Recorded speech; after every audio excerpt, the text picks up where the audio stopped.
Attaining Your Desires by Genevieve Behrend, read by Liz Leclerc. Forward. All we have willed or hoped or dreamed of good shall exist, not its semblance, but itself. Browning. The thing that which has been is that which shall be, and that which is done is that which shall be done. Ecclesiastes 1:9.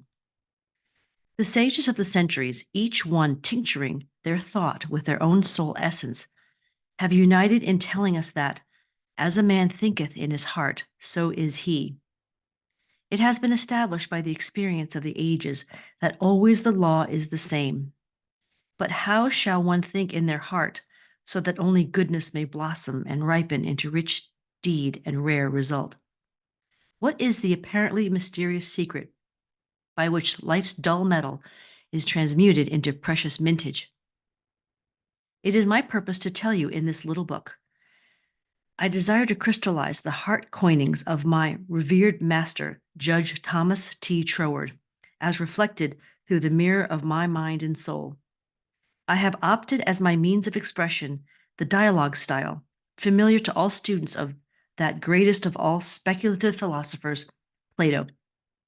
I'm convinced, through years of study of this almost superhuman mind, that this literary form is the one most nearly calculated to convey the most subtle shades of meaning, the richest depth of soul sounding.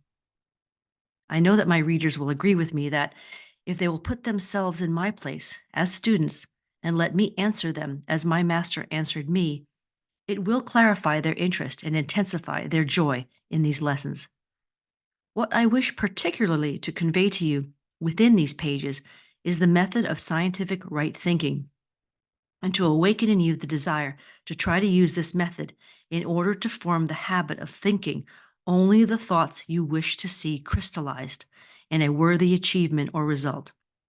In addition, I want to direct your thoughts toward a better understanding of that spirit of God or good which points the way, the roseate dawn of a new civilization.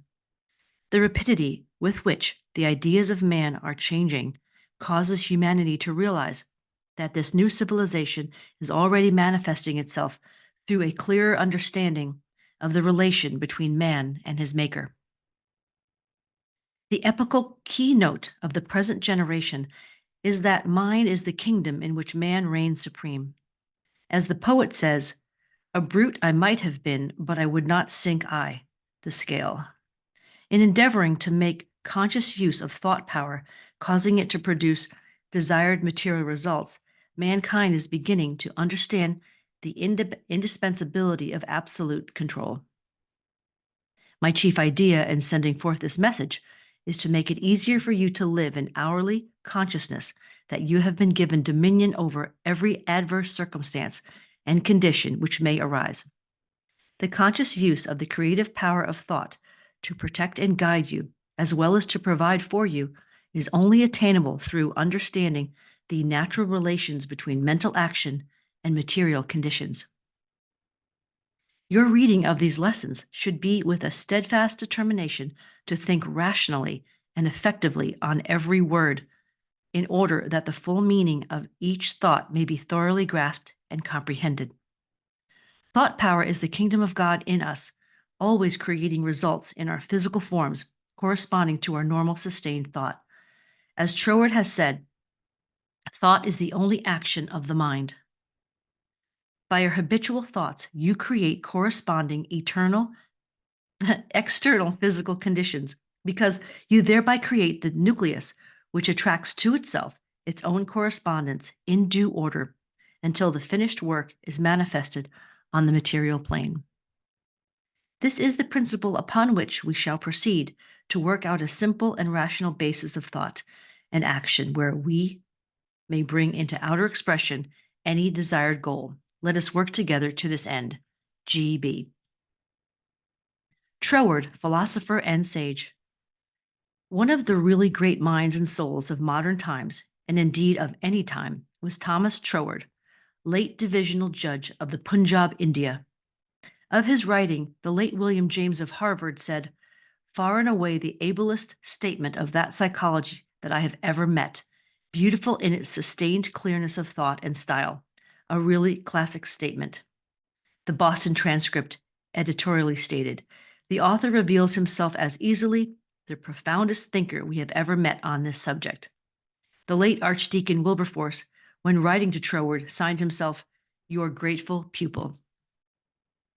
Responding to the many requests from Troward's friends and admirers for a more intimate glimpse of this great man, I am pleased to present to you a few phases of his daily life as I saw him while studying with him.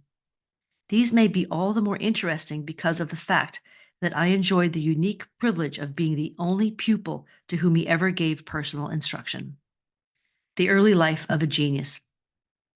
Thomas Troward was born in Ceylon, India, in the year 1847, of English parents and Huguenot ancestors. When quite a young boy, he was sent to England to be educated in Bermsted Grammar School, but was most unhappy there, as he could not fully adapt himself to the humdrum life of the English schoolboy. Later on, when he continued his education on the beautiful Isle of Jersey, its charm entered into his blood, and he was thoroughly contented there. Perhaps the old Huguenot strain in him found a congenial element in the semi-French environment of the college. At the early age of 18, the natural bent of his mind began to assert itself, and he won the Helford College Gold Medal for Literature. When his studies were completed, Troward went up to London for the Indian Civil Service examination, a very stiff one, which he passed with high credit. He returned to India at the age of 22 in the capacity of assistant commissioner. An incident which occurred during the course of his examination foreshadowed the trend of the life that was to replace the regulation judicial career when the 25 years of service had expired. Your head is no common one, young man. One of the subjects left for the end of the examination was metaphysics. Troward was quite unprepared for this, having had no time for research and no knowledge of what books to read on the subject. So he meditated upon it in the early hours of the morning and filled in the paper with his own speculations. The examiner, on reading it, was amazed and asked, "What textbook did you use for this paper?" "I had no textbook, sir," Troward answered. "I wrote it out in my head." "Well then, young man," was the examiner's comment, "your head is no common one, and if I am not mistaken, we shall hear from you again." During Troward's career in India, his official work kept him very busy. His recreation was often spent with canvas, paints, and brushes.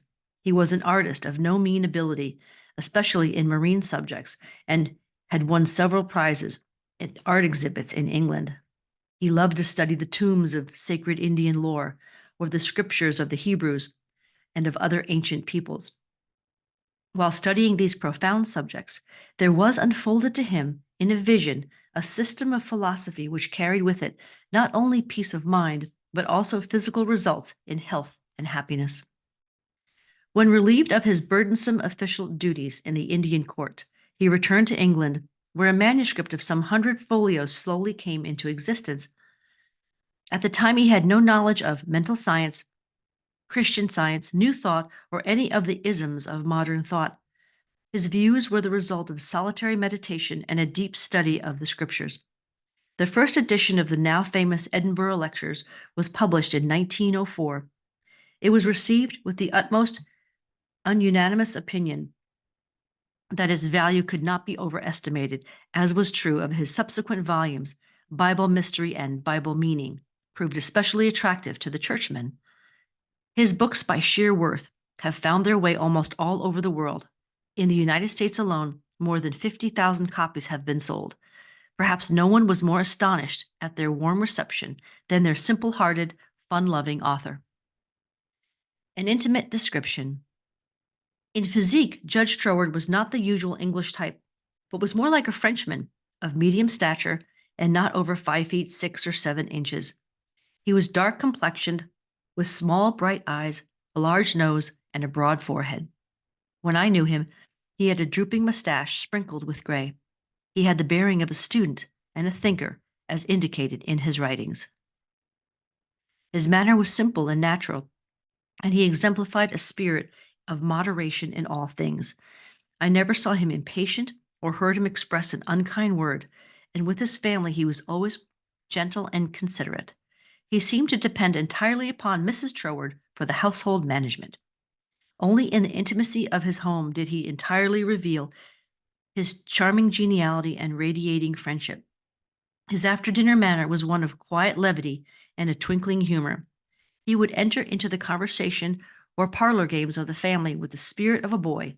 He did not care for public amusements.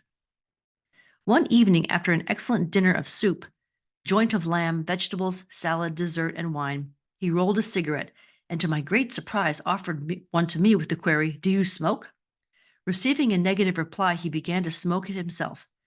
Noticing my poorly conceived expression of surprise, he remarked, "Why should you be shocked at anything which you can thank God for?" "I can thank God for one cigarette after, possibly a second, but never a third." After he finished his smoke, his youngest daughter, Budia, played the violin for us. I observed that he became completely absorbed in the beautiful harmony. He told me afterwards that, although he was intensely fond of listening to music, he was in no sense a musician. Although Troward did not indulge in outdoor sports, he loved nature and would sit for hours by the sea with his sketchbook, or tramp the lonely moors in a solitary meditation. He said there were times when he obtained his best inspiration while walking in the open. He often invited me to go with him, although frequently he seemed to be unconscious of my presence, being entirely absorbed in his own thoughts. Truth from the trance. At times he would lapse into a trance-like swoon, his Maltese cat on the table by his side, the swoon sometimes lasting for hours. At such times, the members of his family would take particular care not to disturb him. When he emerged from these lapses of the senses, he would write down the truths which had been revealed to him. Once he wrote on his memorandum pad, quote, "I am is the word of power. If you think your thought is powerful, your thought is powerful," unquote. It may be interesting to recall that such authorities as the Barnett and the New American Encyclopedia, in their biography of Socrates, mention similar trance-like experiences of his. While serving in the Greek army, Socrates suddenly found his feet seemingly rooted to the earth, where he remained in a trance for 24 hours. He awakened with a spiritual knowledge that transformed his life and later the lives of many others.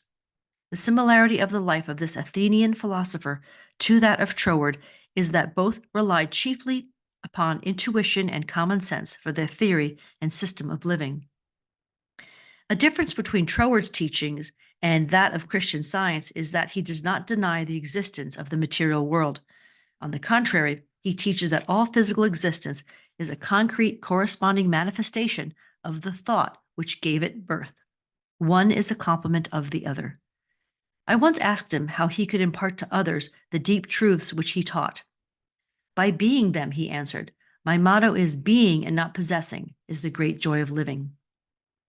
Following a trusted guide. Judge Troward, although modest and retiring in his habits of speech and slow to express a personal opinion, was always willing to discuss any current subject, but extremely reticent and diffident about his own writings. Never, to my knowledge, did he mention them unless approached on the subject. As a teacher, he was positive, direct, and always impersonal. When our lesson was given indoors, he always set up a large Morris chair, and seeming not to be aware of my presence, he would think aloud. To follow his thought was like following a trusted guide through the most difficult places, the darkest and least explored regions of thought. As I followed, the personality of the man became obscure, and I was only conscious of the clear, commanding voice and the light of the inward torch which he bore. It was beyond doubt quite natural that he who made so clear the true meaning of individuality should in his teaching betray little of the personal or emotional element. After I had been carefully guided to the most comforting conclusion, in the same quiet, unassuming manner as in the beginning of our mental journey, my guide would gently remind me that he had given me a few suggestions which I might follow if I felt inclined, but which were offered only in the friendly spirit of a fellow traveler. He always tried to impress upon me that every effort to accomplish mental control, quote, which in turn meant control of circumstances, unquote, should be undertaken with absolute confidence of success. The length of a lesson depended upon my ability to absorb what he was telling me. If he were convinced in 15 or 20 minutes that I understood quite naturally the reason why, for example, if a thing is true, there is a way in which it is true, that lesson was concluded. If it took me an hour or more to get into the spirit of his thought, the lesson was prolonged. At the end of a lesson, he would quietly remark, "Never forget that seeking has finding as its correlative, knocking as opening." With this reassuring statement, he would light his lantern and step into the denseness of the night to walk 3 miles to his home. A home-loving philosopher. Being a home-loving man, Troward delighted in his flower garden and in the intimacy of his home, which he had provided with every comfort. He particularly enjoyed the seclusion of his studio and study, which were arranged to meet his personal needs and moods. His studio was in the most remote part of the house, and here he would spend hours of relaxation with canvas and paints. His study, however, was on the ground floor, and so to it he would retire for meditation and research, usually in the early hours of the morning. He rarely worked at night. He had spent the greater part of the day he died sketching out of doors. When he did not join his family at the dinner hour, Mrs. Troward went in search of him. She found him in his studio, fully dressed, lying on the sofa in a state of physical collapse. About an hour later, he passed away. The doctor said that the death was caused by hemorrhage of the brain. I'm sure that Troward would have said, "I'm simply passing from the limited to the unlimited." He died on May 16th, 1916, in his 69th year, on the same day that Archdeacon Wilberforce was laid to rest at Westminster Abbey. It was no ordinary link that bound these two men, as you will note in the reproduction of the letter that follows, Troward's last letter to me. Thomas Troward regarded death very much as he regarded traveling from one country to another. He remarked to me several times that he was interested in the life beyond and was ready to go. His only concern seemed to be the sorrow that it would cause his wife and family. When the time came, his going was exactly what he would have wished it to be. I hope these few intimate touches will give to Troward's friends and admirers the information they desire concerning him. I will add a more personal touch for you by presenting herein one of his first letters to me with facsimile of his handwriting. 31 Stanwick Road, West Kensington, 8th November, 1912. Dear Mrs. Swink, I think I had better write you a few lines with regard to your proposed studies with me, as I should be sorry for you to be under any misapprehension and so to suffer any disappointment. I have studied this subject now for several years and have a great of your general acquaintance with the leading features of most of the systems which unfortunately occupy attention in many circles at the present time, such as Theosophy, the Tarot, the Kabbalah, and the like, and I have no hesitation in saying that to the best of my judgment, all sorts and descriptions of so-called occult study are in direct opposition to the real life-giving truth, and therefore you must not expect any teaching on such lines as these. We hear a great deal in these days about initiation, but believe me, the more you try to become a so-called initiate, the further you will put yourself from living life. I speak after many years of careful study and consideration when I say that the Bible and its revelation of Christ is the one thing really worth studying. And that is a subject large enough in all conscience, embracing as it does our outward life of everyday concerns, and also the inner springs of our life, and all that we can in general terms conceive of the life in the unseen after putting off the body at death. You have expressed a very great degree of confidence in my teaching, and if your confidence is such that you wish, as you say, to put yourself entirely under my guidance, I can only accept it as a very serious responsibility and should have to ask you to exhibit that confidence by refusing to look into such so-called mysteries as I would forbid you to look into. I am speaking from experience, but the result will be that much of my teaching will appear to be very simple, perhaps to some extent dogmatic, and you will say that you have heard much of it before. Faith in God, prayer and worship, approach to the Father through Christ, all this is in a certain sense familiar to you, and all I can hope to do is perhaps to throw a little more light on these subjects, so they become to you not merely traditional words, but present living facts. I have been thus explicit as I do not want you to have any disappointment, and also I should say that our so-called studies will be only friendly conversations at such times as we can fit them in, either you coming to our house or I to yours, as may be most convenient at the time. Also, I will lend you some books which will be helpful, but they are very few and in no sense occult. Now, if all this falls within your own ideas, we shall, I am sure, be very glad to see you at Ruin Manor, and you will find that the residents there, though few, are very friendly and the neighborhood is pretty.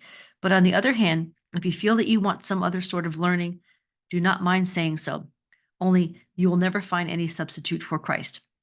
I trust you will not mind my writing to you like this, but I don't want you to come all the way down to Cornwall and then be disappointed. With kind regards, yours sincerely, T. Troward.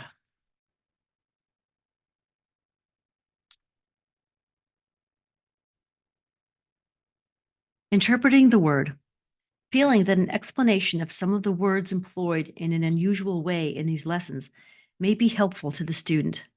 I herein offer a list of such words, together with my interpretation and references from Troward. Absolute. That which is free from limit, restriction, or qualification, an idea from which the elements of time and space are entirely absent. Example. Thinking in the absolute would be simply dwelling upon the intrinsic qualities of love without reference to whom you love or the various forms through which love expresses itself. Mind is absolute because of its self-reaction. Being, life, that unformed power of life which controls circumstances and conditions. Belief, a certain quality in the creative power of thought, which manifests on the external plane in exact correspondence to the quality of belief entertained. If you believe that your body is subject to disease, then the creative power of thought of disease results in a diseased body. Body, the instrument through which thoughts and feelings are expressed, the envelope of the soul. Brain, the instrument through and in which the actions of the universal parent mind expresses itself in specific form as individual thoughts. Brain is not the mind, but the mind's instrument.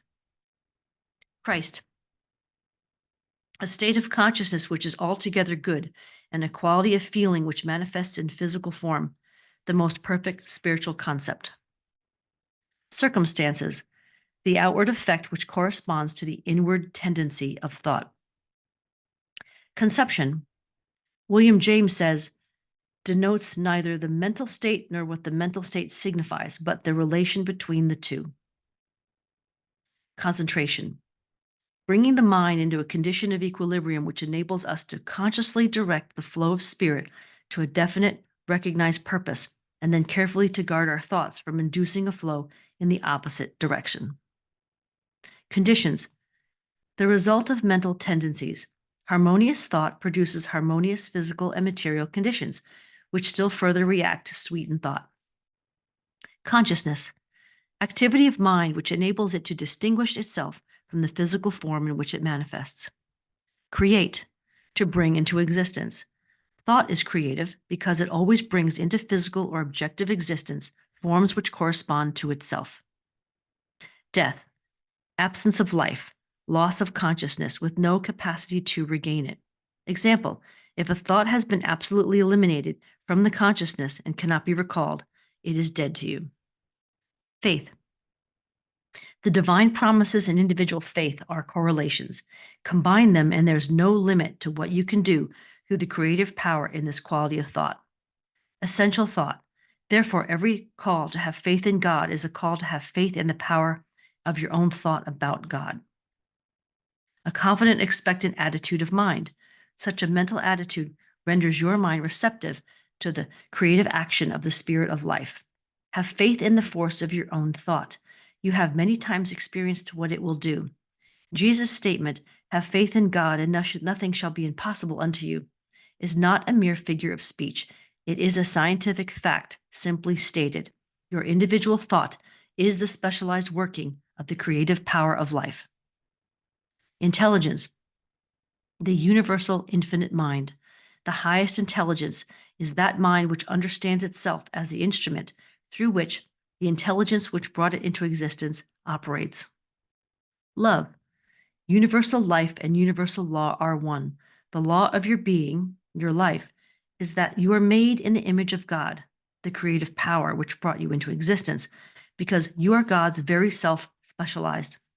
The law of your life is that your mind is the individualization of universal mind at the state of self evolution, in which your mind attains the capacity for reasoning from the seen to the unseen, and thus penetrating behind the veil of outward appearance.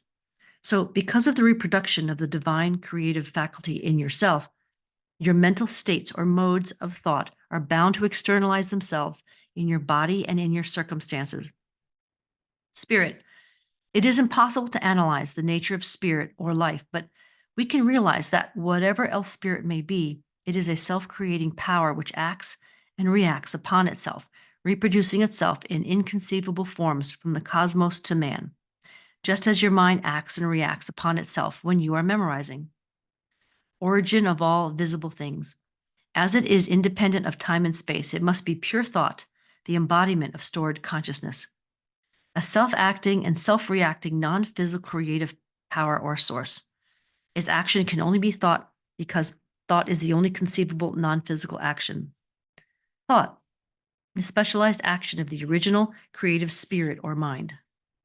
Truth, that which lives in you is truth to you. Visualizing, inward or mental vision, life's creating power taking particular form, the act of producing in your mind the picture of any contemplated idea. Word, your individual thought is the specialized word or action of the originating mind power itself, that which starts the etheric vibration of life moving in a special direction, corresponding to the word which originates special movement, the seed which gives rise to the thing.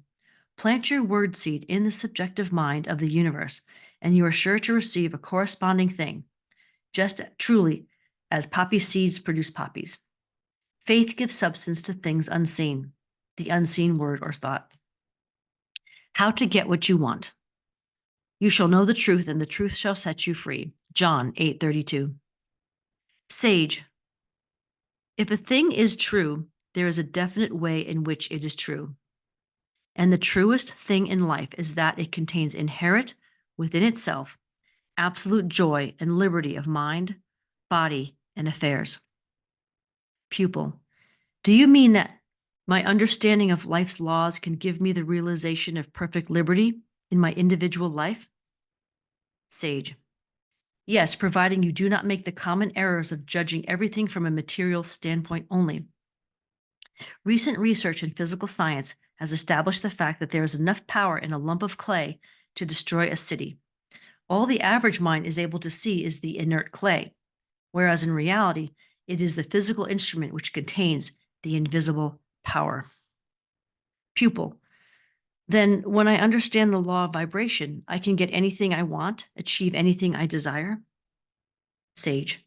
Life fills all space, and through the understanding and use of life's laws, you can give direction to a particular quality of creative force which, if held in place by the will, is absolutely certain to reproduce in a corresponding physical form. What every human being wants is more liberty and more joy in life. From whatever angle you study the subject of life, you will find that degrees of livingness and liberty are invariably manifested by varying degrees of intelligence. What you would term inanimate life represents the lower forms of intelligence. In plant life, you recognize a higher degree of intelligence. To illustrate this, look at a flower. Is it not beautiful? Does it not prove to you the indisputable presence of a great intelligence which is expressing itself as beauty, form, and color, and above all joy? Pupil, yes. Sage, still you will not find it difficult to recognize in the animal kingdom a quality of life and intelligence which is greatly in advance of that manifested in the flower. Then the intelligence which expresses itself in the mind of man as the power of initiative and selection is the highest expression of intelligent life. Thus you see that in the inanimate, the plant, the animal, and the human all represent the same universal life, the only difference being in the varying degrees of intelligence. For example, you are expressing a very high degree of intelligence in desiring to understand the laws of life. When you have discovered some part of these laws, you will ascend to the scale of intelligence as you make practical application of your discoveries. Another example. Two men leave college with the same degrees and situated very similarly relative to social and financial position. Both study the laws of mind. Both are obliged to struggle. One, by making a great mental effort, keeps mentally above the discouraging conditions and finally becomes a smooth reed, while the other one becomes disheartened and ill, barely eking out a miserable existence. You can readily see where the high form of intelligence was manifested in these two cases. Intelligence was there, but it could only grow by being used constructively. Intelligence was there, but it could only grow by being used constructively. How degrees of intelligence prove man's place in the universe. Sage. The greater your intelligence, the more easily you can call into action the highest order of creative energy. The more highly you develop your intelligence, and I do not mean by this intellectuality, or book learning. I mean self-education. The more you will find your old limited ideas of what you are not, cannot be, do, or have, imperceptibly slipping away. By using your intelligence and resting upon it to guide you Godward, you will come to recognize that you are as much a part of the very highest intelligence as a drop of water in part of the ocean. This steady recognition on your part, carried into your everyday affairs, will give you control over adverse circumstances, which you realize are, after all, only effects of lower degrees of intelligence, and will deliver you from falling victim of a material universe. You are not a victim, you are part of the universe. Pupil. Just what do you mean by effects of lower degrees of intelligence? Sage. I mean, by a lower degree of intelligence, one that is unable to recognize itself as being one of the highest forms of life. The highest degree of intelligence is that form of life which is able to recognize itself as related to all existing intelligence. For example, you can easily recall the last difficult situation you came through. It was the expression of the highest form of intelligence which enabled you to think your way out of that. The intelligence which distinguishes us from the apes. Sage, you recognize your difficulty, but you also recognized your intelligence as being able to draw to itself, from out of the whole universe, ways and means of meeting that perplexing problem. The law is ever the same. When you are convinced that every physical circumstance or thing has its origin in corresponding activities of the mind, thought, you are able to conquer adversity in any form because you know you can always control your thoughts. You must always be determined to do your own thinking. Pupil. It is not difficult for me to understand that the flower is the result of some invisible power, which must be intelligence. But for me to realize that this same life and intelligent power in my life is not easy. I had not been taught to think in this way. However, you have made me realize that if I wish to learn, I must put into practice the directions you have given me. So when I needed to have $500 at a certain time and could not see any possible means of getting it, I tried to follow your instructions by mentally seeing myself as doing the thing I wished to do. I visualized myself paying my obligation, and in some way, which is still a mystery, I was able to feel quite calm about it. I made my mental picture and actually forgot to worry about the ways and means, and the money came. I did not quite understand then, and I do not know now just how it happened. All that I am able to realize is that by my obedience to your teaching, the day was saved for me, and I shall not forget it. Now, I would like to know if we inherit our tendency of mind. Sage. Most of us inherit our thoughts just as we inherit the color of our eyes. If you intend to understand the relation existing between mental action and material conditions sufficiently well to control your circumstances, you must think for yourself and in your own way, irrespective of what your ancestors thought, even though some of them might have brought desired results. Pupil. That seems impossible as reaching the horizon. That seems as impossible as reaching the horizon.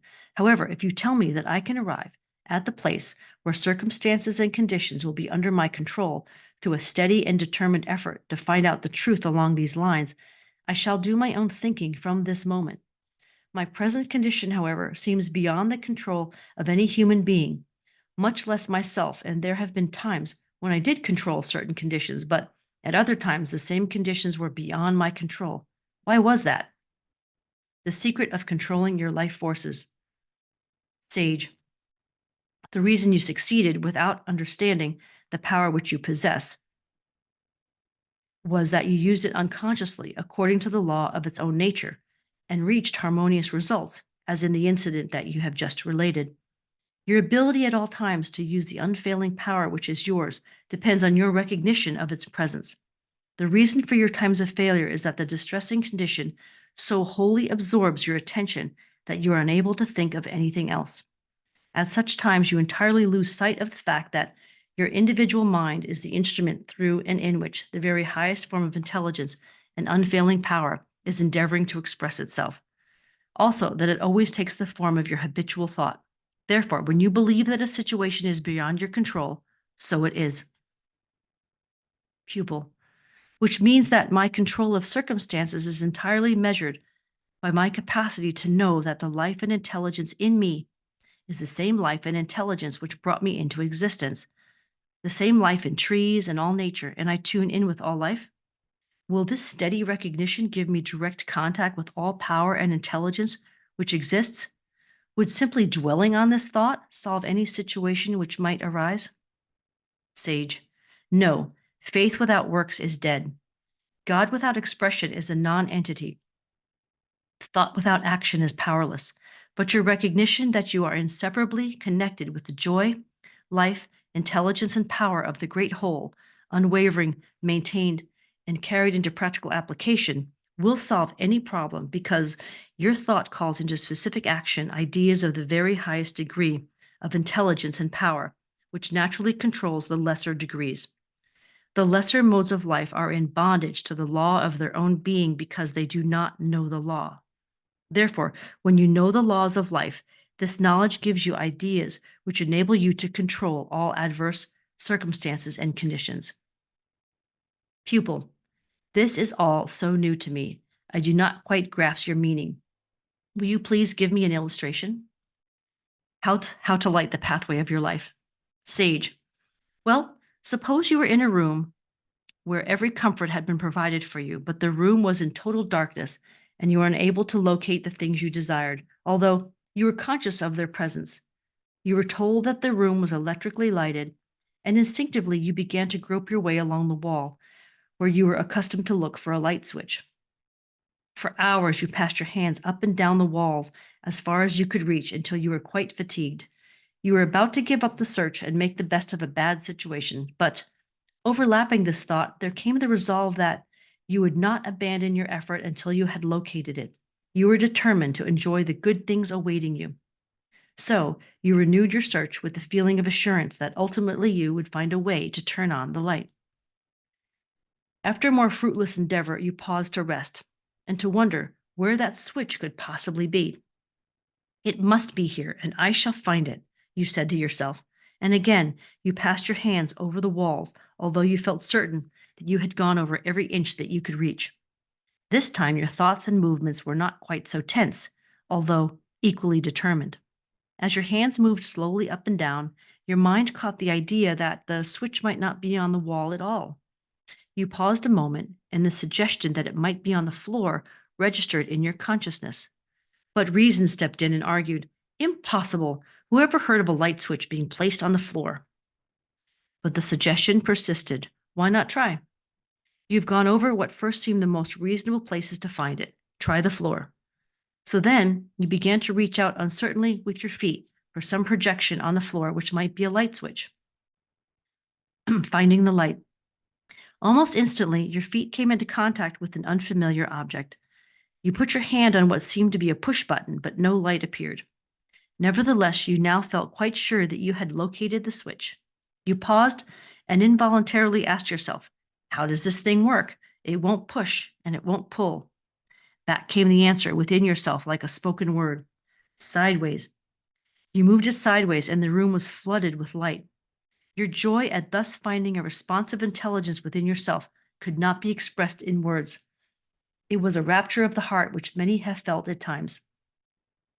Pupil, oh, I'm so glad that the switch was found through clinging to the right mental attitude. Does such persistent effort always meet with such a satisfactory reward? Sage, yes, persistent, confident endeavor always brings satisfaction. In order to give you a complete picture from which you may logically reason in the future, let us consider the same situation from an opposite angle. Imagine yourself in the same room, under the same conditions. After several attempts at feeling around in the dark, you began to feel tired, more or less discouraged, and you reasoned with yourself thus, "Oh, what's the use? There may be a light switch on this room, and the room may contain everything I require, but again, it may not." But something indefinitely in yourself convinces you that not only is the light there, but so also are the things in you that you enjoy and desire. You answer right back to yourself, "Well, if everything is here which I need and would enjoy, what a pity that I cannot find the switch. What a strange and unreasonable way some people have of doing things. I wonder why the light switch was not already turned on for me." Pupil, you make it seem that one most almost involuntarily and invariably blames circumstances or people for his failures. The fault, dear Brutus, lies not in the stars, but in ourselves, that we are underlings. Sage, you must admit that it is rare to find anyone who realizes that the cause of his failure or continued misfortune lies within himself. The reason for this is an almost universal lack of understanding on the part of the individual that a certain quality of thought brings to the consciousness a recognition of an intelligent power capable of attracting to him and directing him to the fulfillment of his purpose and the attainment of his desire. On the other hand, the inversion of the same power affects a negative result. Pupil, you mean that a certain quality of thought enables one to do and be what he wishes, while the misuse of the same power seems to thwart one's purpose. Sage, yes, the idea is to use your power of thought and feeling positively in order to attain positive results. Use it negatively, and you get negative results because the unchangeable law is intelligence always manifests in responsiveness. The whole action of the evolutionary process of life, from its first inanimate beginning up to its manifestation in human form, is one continual intelligent response. If you would induce yourself to recognize the presence of a universal intelligence which permeates all nature, you must also recognize a corresponding hidden deep down in all things, in the trees, the weeds, the flowers, and the animals, and in fact in everything, which is ever ready to spring into action when appealed to. It will respond to your call as a child would obey when bidden to come and play. In your first experience in the dark room, your all-absorbing thought was not so much about the darkness as about the light and how it could be turned on. The positive "I will" quality of your thought brought up from the depth of your inmost soul a steady flow of intelligent power, which finally penetrated through to your intellect and guided your hand to the switch. Pupil, but the second time, when I also thought I must find the switch, there was no enlightened response. It seemed to me that this is one's everyday experience. The first case seems like a miraculous coincidence. Don't look for coincidences in life. Every effect has its cause. Sage, oh no, all is life and all is law and order. There are no coincidences in reality. No, no happensos. You will realize this if you recall some of your own experiences similar to the ones used in the illustrations. You often feel that you must have light, and after several attempts to avail yourself to it, your thought and feeling settle into the "I cannot do it" groove. It may be possible for those who know how, but I don't, etc. The best method of learning the truth about this is to live your past experiences over again. Analyze what your thoughts and feelings were when you succeeded and when you failed. Then draw your own deductions. No written or spoken words equal this kind of instruction. Remember that all space is filled with a responsive intelligence and power, ever ready to take any form which your sustaining thought demand creates. This power can work only in terms of the thought instrument through which it operates. Humanity generally admits Jesus' ability, Jesus' power to use the spirit of intelligent life to produce material conditions, as in turning water into wine. But they doubt their ability to use the same power in themselves in spite of Jesus' assurance, all things are possible unto you. Now, this statement is either true or false. If true, it is because your mind is the instrument in and through which this intelligent principle of life takes initiative action, and this action in turn is always in accordance with the laws of life, which are subjective in their nature. Life's greatest purpose is to express joy, beauty, and power. Pupil, am I right in concluding that this lesson in life, which is an ever present, limitless, intelligent power, is ready at all times to be guided in any direction that my sustained thought may give it? If I permit to be anxious, if I permit it to be anxious, discouraged, and dissatisfied, I bring into action repelling destructive forces. Life's purpose is to give expression to its joy, beauty, and power through its particular instrument, my thought. Is this right? Sage, you have grasped the letter of the lesson in a remarkable way. Now it remains for you to experience the happiness of what you've learned. Do this by putting your knowledge to practical application, never losing sight of the fact that no matter what justification you may think you have at the time, any feeling of discouragement, dissatisfaction, or anxiety causes the fulfillment of your right desire to recede further and further away from you. Whereas, by persistent and determined endeavor to trust your own desires and ambitions as the specific expression of the universal loving, guiding, and protecting principle, you will find that your supply for their fulfillment will unfold to you greater and greater liberty in every direction. Pupil, when does one not wish to entertain negative thoughts? When one does not wish to entertain negative thoughts, how can the sense of discouragement and anxiety be shut out? I'm sure that it is not because one enjoys feeling worried and it seems so difficult to eliminate it. Do you mean that it is possible to snap out of a thought one doesn't want, as it is to step from one room to another? I should like to know how that is accomplished, as I have many unwelcome thoughts, which I am wholly unable to dismiss at the time. After a period, they leave, but it seems to me they use their own sweet will about it. I have honestly tried to rid myself of thoughts which seem to cling all the tighter when I try to throw them off. It would be wonderful to cast off a thought as one would a garment. How can it be done? Sage, by keeping a positive attitude of mind regarding your innermost desire as an accomplished fact, whether it be for the state of mind or for a thing. You cannot think positive and negative thoughts at the same time. Pupil, oh, is that true? It seems to me I've often been speaking to someone on a certain subject while my thoughts were on an entirely different one. You can only think one thought at a time. Sage, you were thinking one thing and saying another. You had only one thought. You automatically said one thing while thinking another. In short, your words were not the expression of the thought in your mind. Suppose you give yourself a test. Try to think of yourself as a success and a failure at the same time. You will find it impossible to think positively and negatively simultaneously. In our next lesson, we will take up this more extensively and prove why it is true.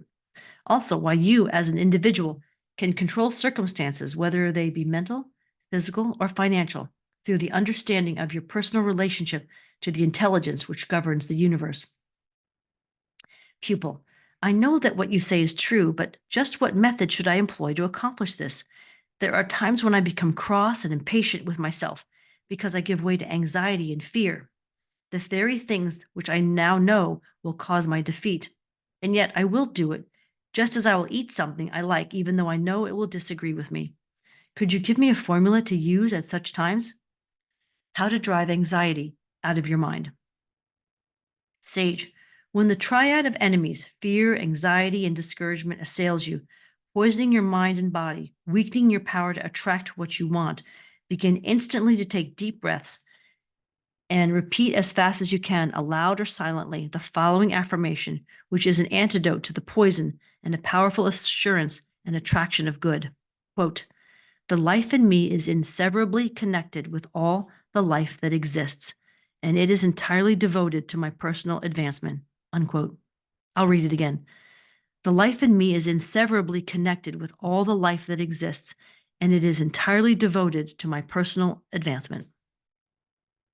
If you are alert and can make this affirmative thought overlap the negative, anxious suggestion, you will very soon free yourself. If the tendency to dwell on these erroneous beliefs keeps recurring, go where you can be alone, repeat your affirmation, and endeavor to lift your mind up to your words, much as you would lift your breath from the bottom to the top of your lungs. Never be impatient with yourself, because because you do not quite succeed in your every endeavor. It is your intention that counts, not necessarily the absolute fulfillment of the letter. The all-knowing power that is understands and rewards accordingly. Be diligent and patient, and you will surely succeed. How to overcome adverse conditions. There is nothing either good or bad, but thinking makes it so. Shakespeare. Sage. If you wish to overcome adverse conditions or to maintain a favorable one, it is necessary to have some knowledge of the fundamental or originating spirit and your relation to it. The true order of these fundamental principles of life, which you are endeavoring to understand, does not require you to deny the reality of the existing physical world or to call it an illusion. On the contrary, by admitting the existence of the physical, you thereby see the completion of a great invisible creative process. This enables you to assign physical manifestations to their proper places in the creative series, which your former way of thinking did not enable you to do. You now realize that, while the origin of life is not in itself physical or material, it must throw out physical and material vehicles through which to function as its means of expression, in varying degrees of intelligence, such as the vegetable or the animal kingdom, and the human, as illustrated in our last lesson. All are forms of life because of that inner principle of being which sustains them. The life principle with which you are primarily concerned is the life of thought and feeling in yourself. You are a vehicle or distributing medium of the creative spirit of life. If you understand this, you will have some idea of what the originating spirit of life is in itself and your relation to it as an individual. Pupil. Since the thought and feeling are the origin of all things, would it not be necessary to get into the spirit of their origin in order to control circumstances? Is it true that my thoughts and feelings are the same as those of the limitless power and intelligence of the universe? How you can control circumstances and erroneous conditions. Sage. In essence, they are the same. You are able to control the circumstances and conditions relative to your individual world, of which you are the center, by making your thoughts and feelings correspondent in quality, at least in a degree, to what you believe are those of the originating intelligent forces of life. Pupil. Is it true that the life in me contains everything that I, as an individual, could ever require? Are my thoughts and feelings the centralizing power of my particular world? If so, then Browning explains the situation when he says, quote, "We carry within us the wonders we seek without us," unquote. If I know and practice this great fact, the wonder of life's understanding power will come forth in me by its own divine right and assume command over all my problems in exactly the same degree that I recognize it. Is that correct? Sage. Yes, Browning has voiced the truth in that sentence. The divine principle in you is complete and is the only life there is. But this should not lead you into the error of believing that you are not to exert yourself. Remember that the life germ in you is an intelligence which can call into specific action all of life's forces from out the entire universe, but it can only work through your intelligence in correspondence to what you can confidently believe it can and will do. Therefore, be practical in your reasoning and diligent in your deeds. Suppose I give you an example. You have a glass of dirty water. In order to have the clear water, you would continue to pour the clean water into the glass of dirty water until every drop of the dirty water had flowed out of it, wouldn't you? The same rule applies to adverse conditions. Pour into them a steady stream of confidence in the power of God in you to change them, and they will change correspondingly. Pupil. I understand. You mean that I should use my common sense coupled with a steady faith in God, an earnest, concentrated mental effort. Common sense and your mental faculties. Sage. That is it. Use your common sense and all your mental faculties as far as they will take you. However, you should never try to force a situation. Always allow for the law of growth. Remember that conditions will grow into the correlative shape of your firmly held mental attitude under the guidance of the all-creating wisdom. If you will follow this method of reasoning, you will soon form the habit of examining your own attitude of mind for the key to your progress and enjoyment of life. Endeavor to keep before your mind's eye, the thought that every physical or material condition in your life corresponds to your habitual thought tendency, and your thought tendency will eventually become the reproduction of the way you regard your personal life as related to all life. Pupil, shall I be able to overcome one limitation after another as I develop the knowledge and feeling of regarding the life principle in me as the source of all physical experience? As I advance along these lines, shall I grow into the liberty of enjoying life in my own way? Sage, in studying the law of your own being, the important thing to realize is that you, as an individual, are a specializing center through which the power or essence of life takes forms which correspond exactly to your most habitual conceptions. Try to realize more and more thoroughly, both in theory and in practice, that the relation between your individual mind and the universal parent mind is one of reciprocal action. Grasp the principle of reciprocity, and you will comprehend why you fall short sometimes of enjoying life and how you can attain to full enjoyment. Just as the law of gravitation shows why iron sinks in water and can also be made to float. Pupil, it is rather difficult for me to understand what you mean by the reciprocal action between my individual mind and the universal parent mind. Suppose I'm facing a big financial problem and I endeavor to bring my mind into a state of confident expectancy through meditation upon the ever-present supply in all forms of life, and by repeating an affirmation which seems logical. Would that do it? Where does the reaction come in? And how? If my happiness in life depends upon this understanding and upon living in a state of conscious reciprocity with the parent mind, it seems just now that it is a long way off because I do not grasp your meaning. Should I feel a reaction within myself when striving for a certain state of consciousness? How your mind is related to the universal mind. Sage, we said in our last lesson that your mind was an outcome of the great universal parent mind, which brought you into existence for the direct purpose of expressing itself through you.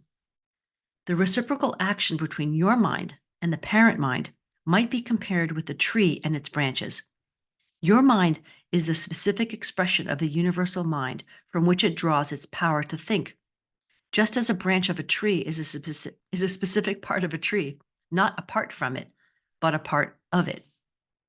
Thus, between the universal mind or life and its own specialized expression, which is your mind, there is a perpetual interaction as with the tree and its parts. Its branches and its leaves are continually drawing sustenance from the parent trunk. Your thought action is the specialized, identical action of the universal mind. Example, imagine yourself feeling a bit downcast when suddenly you are handed a telegram with the news that the one person in the world whom you love the most is on his way to see you, and the messenger of some wonderful news. Can you not imagine what a definite reaction you would have from news like that? Well, you can stimulate the same quality of thought, that same feeling of joy and surety between your individual mind and its source, through mentally picturing yourself as doing the things that you enjoy. See yourself happy and lift your mind up to it by constantly repeating a happy affirmation, and you will readily realize the reaction in kind. Pupil, I see.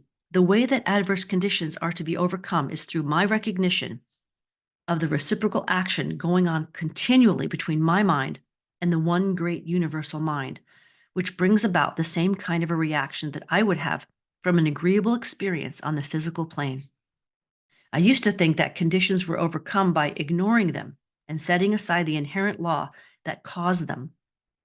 I begin to realize now, theoretically at least, that the laws of life cannot be ignored nor destroyed, but, on the contrary, must be made to work for us to produce a harmonious existence. Sage. Adverse circumstances are overcome by reversing the originating cause, which is your own thought. Anxiety and fear always attract conditions of their own kind. Reverse this tendency and entertain only those thoughts which register harmony and confident assurance, and the adverse circumstances will recede, and in their place will appear the conditions which correspond to your changed mentality. Pupil. Am I to regard my mind as a branch of the universal mind from which I draw all my substance? Sage. Yes, you now have a fairly good general idea of the two ultimates, the universal and the individual, and their relation to each other.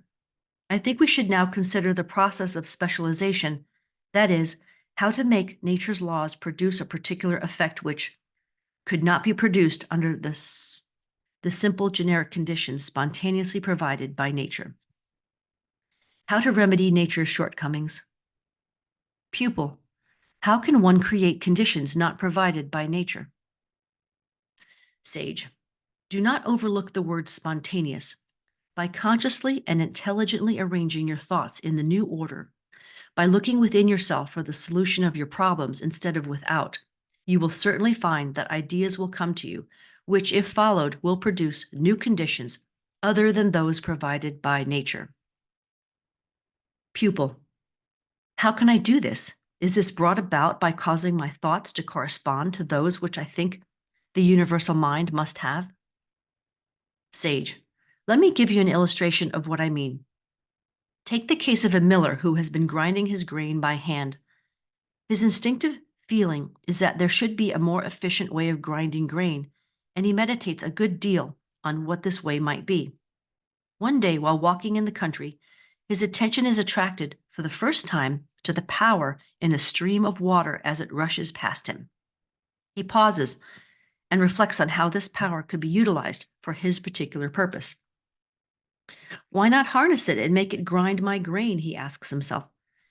This unexpected inspiration thrills him through and through, not only because of its possibilities, but because of his feeling of assurance that it can be accomplished. Immediately, the desired result begins to picture itself in his mind. By the side of the stream, he sees his gristmill working under conditions with a great wheel attached to it revolved by the force of the running water, and thus grinding his grain. The force of the water, spontaneously provided by nature, has not been changed. It has been specialized to meet an individual requirement. How nature working through mind can grind the grain. Pupil. Naturally, the power of the water could not of itself have ground the grain, but through the interaction of the individualized universal intelligence in the miller's mind, he made this power spontaneously provided by nature. Do his bidding, just as Burbank specialized nature's laws by making cactus grow without thorns and blackberries without seeds. Sage. Yes, you have grasped my meaning. Your comprehension of the interaction between the water power, or nature, and the individualized intelligence in the mind of man is scientifically correct. You see now that it is an entire reversal of your old conception.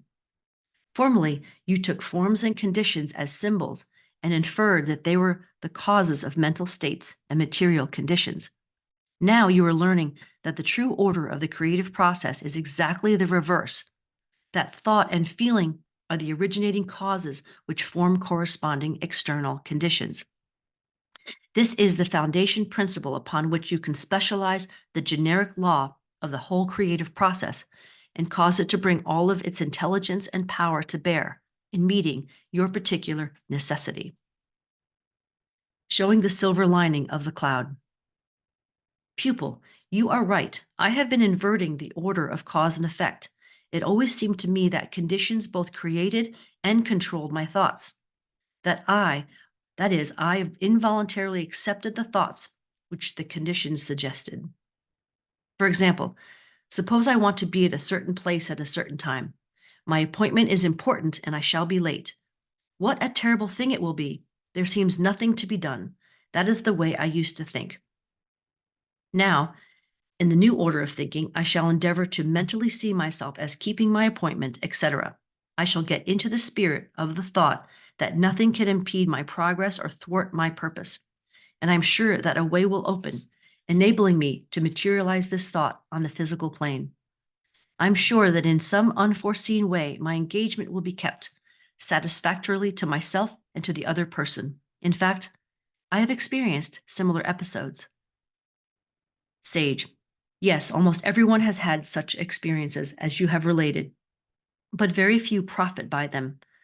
The law is, as a man thinks, so it becomes. If you wish to withdraw from an undesirable situation, you must adopt the scientific method of affirmative thinking and follow it up as a permanent factor in life. You will find that the universal causative power, call it what you will, always manifests as supreme intelligence in the adaptation of means to ends.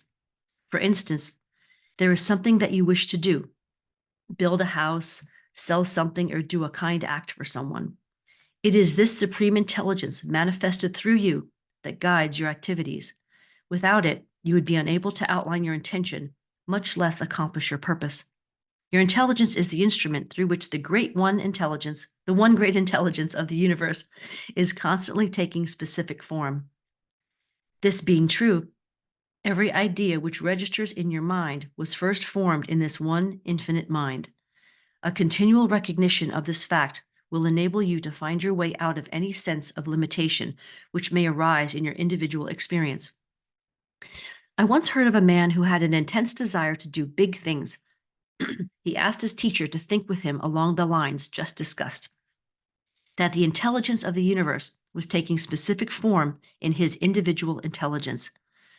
His teacher agreed, providing the student's desire was great enough to force him to arise every morning and take a 2-mile walk, meanwhile meditating upon this interaction between the universal intelligence and its special form, his mind. The student also was instructed to form the practice of making mental pictures for the precise purpose of developing his intuition and imagination.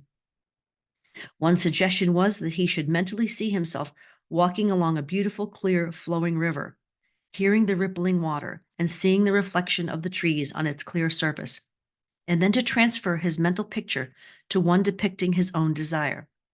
After following this practice for 6 months, an idea of almost overwhelming magnitude came to his mind. This did not seem unnatural, however, as it was so completely in accord with his recent habit of picturing his all-absorbing desire.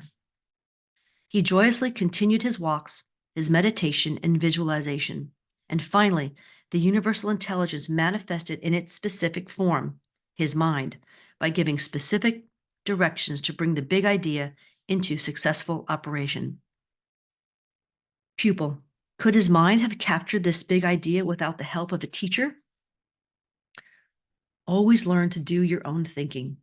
Sage. Certainly, the idea did not come through the teacher's mind. He simply started the student on the right track. No one can think for another. It was the result of his determined effort to recognize his own individual intelligence as the instrument in which the greater intelligence was constantly taking form. All that the teacher did, all that anyone could do, was to help him to hold his thought along the path he desired to go. The help of the teacher strengthened his conviction and faith in the power in himself. Pupil. Is this originating power of life a forming power as well as a creating and direction one? And did the teacher's thinking along the same lines steady the student's thoughts? Without the support of a more advanced mind, could anyone succeed in a great undertaking? Sage. Certainly. If you are sufficiently convinced of the absolute truth of your method, you do not need any sustaining force outside of your own conviction. You miss the point of your relationship to the great whole if you do not realize that it is not only an originating but also a forming power. Do you not recognize its forming power throughout nature? You would not think of trying to make a lily a rose if you know that the same power that created the flowers also made your mind for the specific purpose of operating in it. You would soon learn to trust its formative nature in its operation through your intelligence. Pupil. I understand. It is the power of life in man which originates, creates, directs, and forms.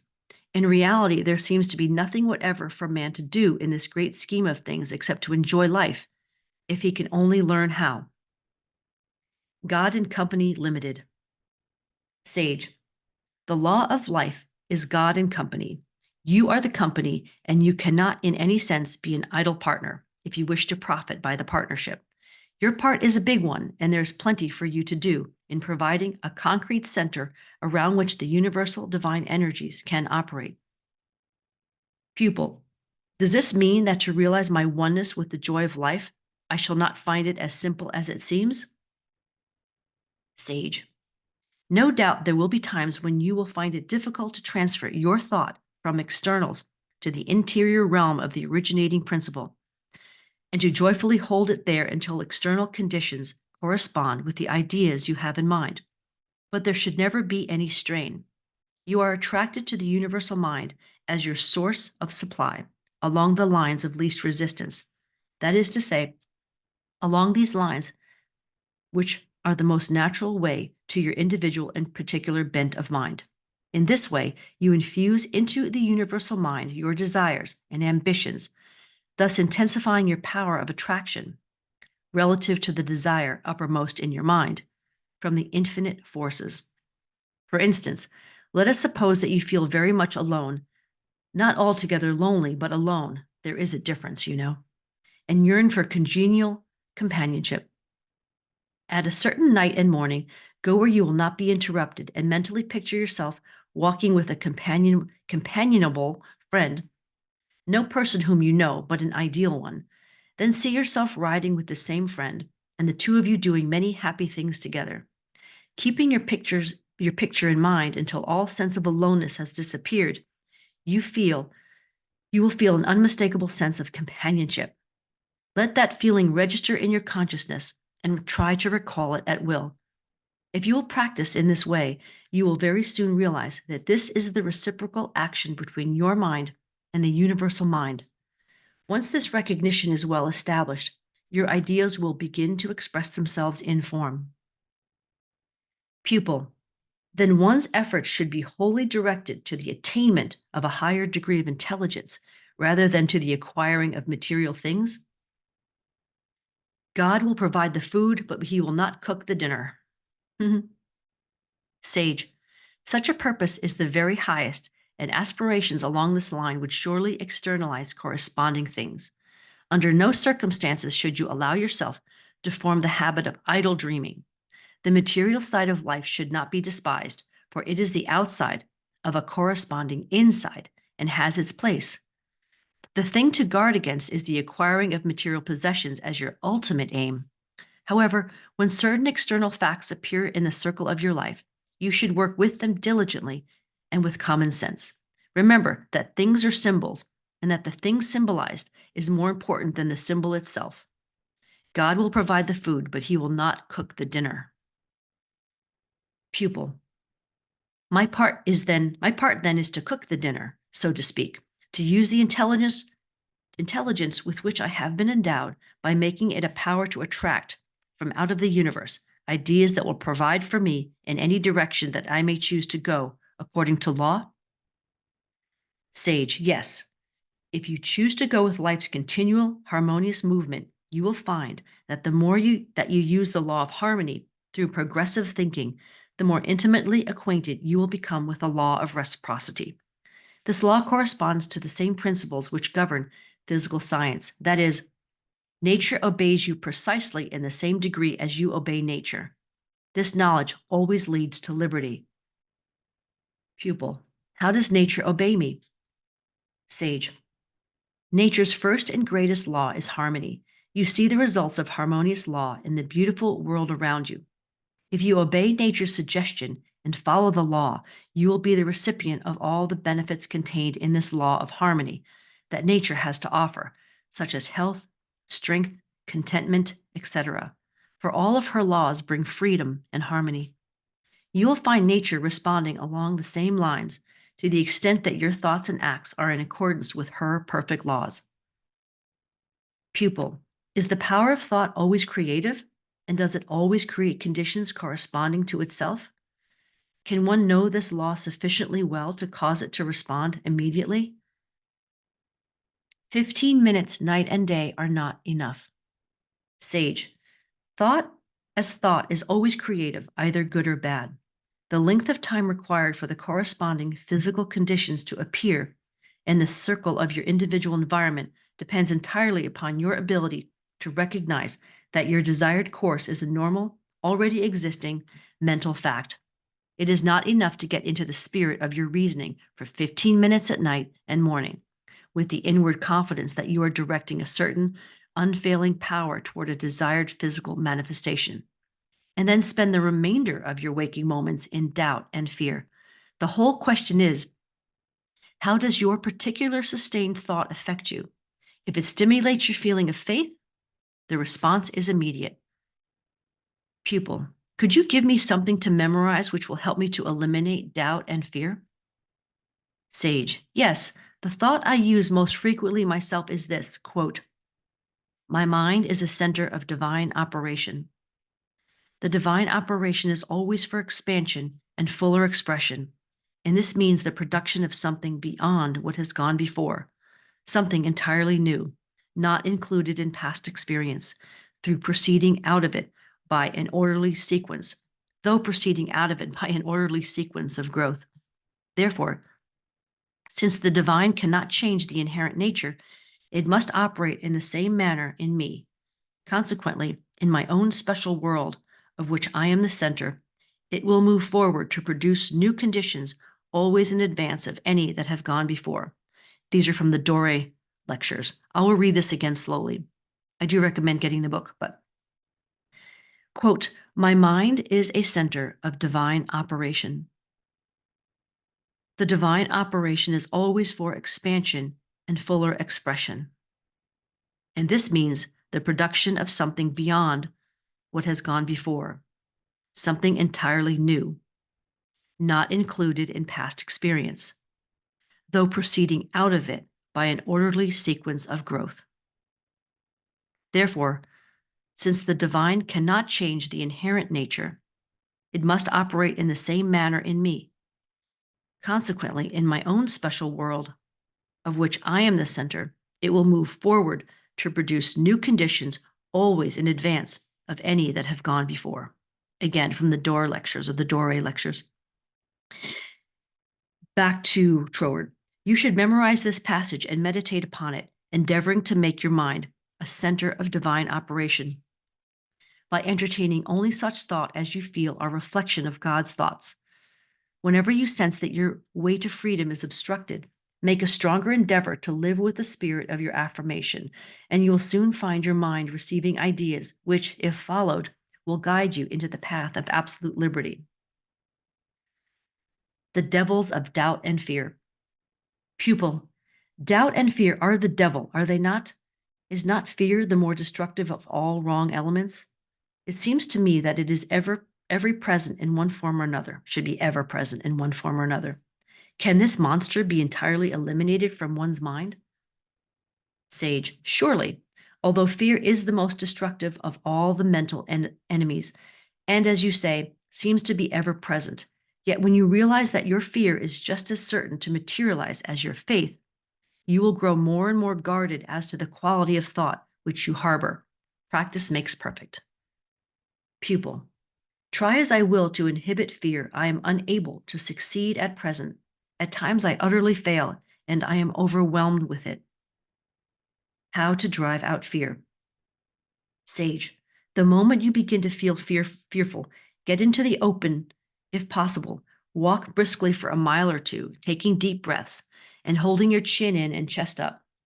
Think of yourself as a monarch of all you survey, and assume a corresponding commanding attitude.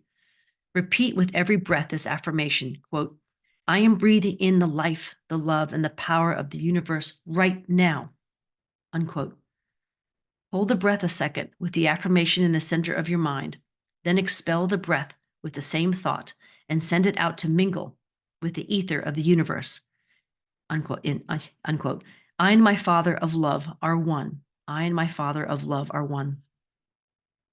If you cannot get out into the open, assume wherever you are the same attitude. Take deep breaths, repeat the affirmation, and you will feel certain that you are protected and supplied with all the love and power which life has to give. Fear will disappear, and you can resume whatever it is you are doing. Strengthening your will. All we have willed or hoped or dreamed of good shall exist, not its semblance, but itself.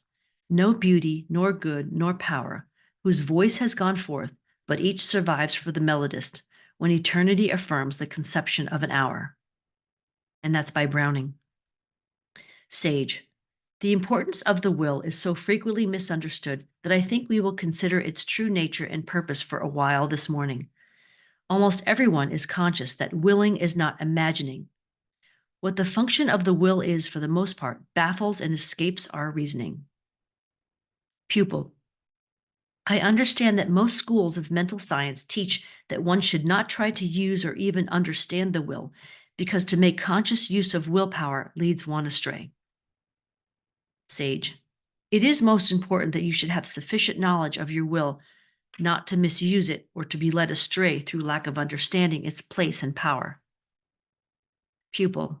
Is it a compelling creative power? Sage. Correctly speaking, the will is neither one. It is in no sense creative. There are times, however, when a strong will can compel certain external combinations. Pupil. If willpower can produce a certain external results, why not use it to that end? Sage. Because it was not intended to be used in this way. Conditions brought into existence by mere force of will lack vitality. Consequently, the situations brought about by simple willpower disappear as soon as the will relaxes.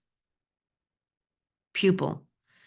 Do the things which are forced into being through the power of a strong will disappear simply because they lack vitality, or because the compelling power relinquishes its hold?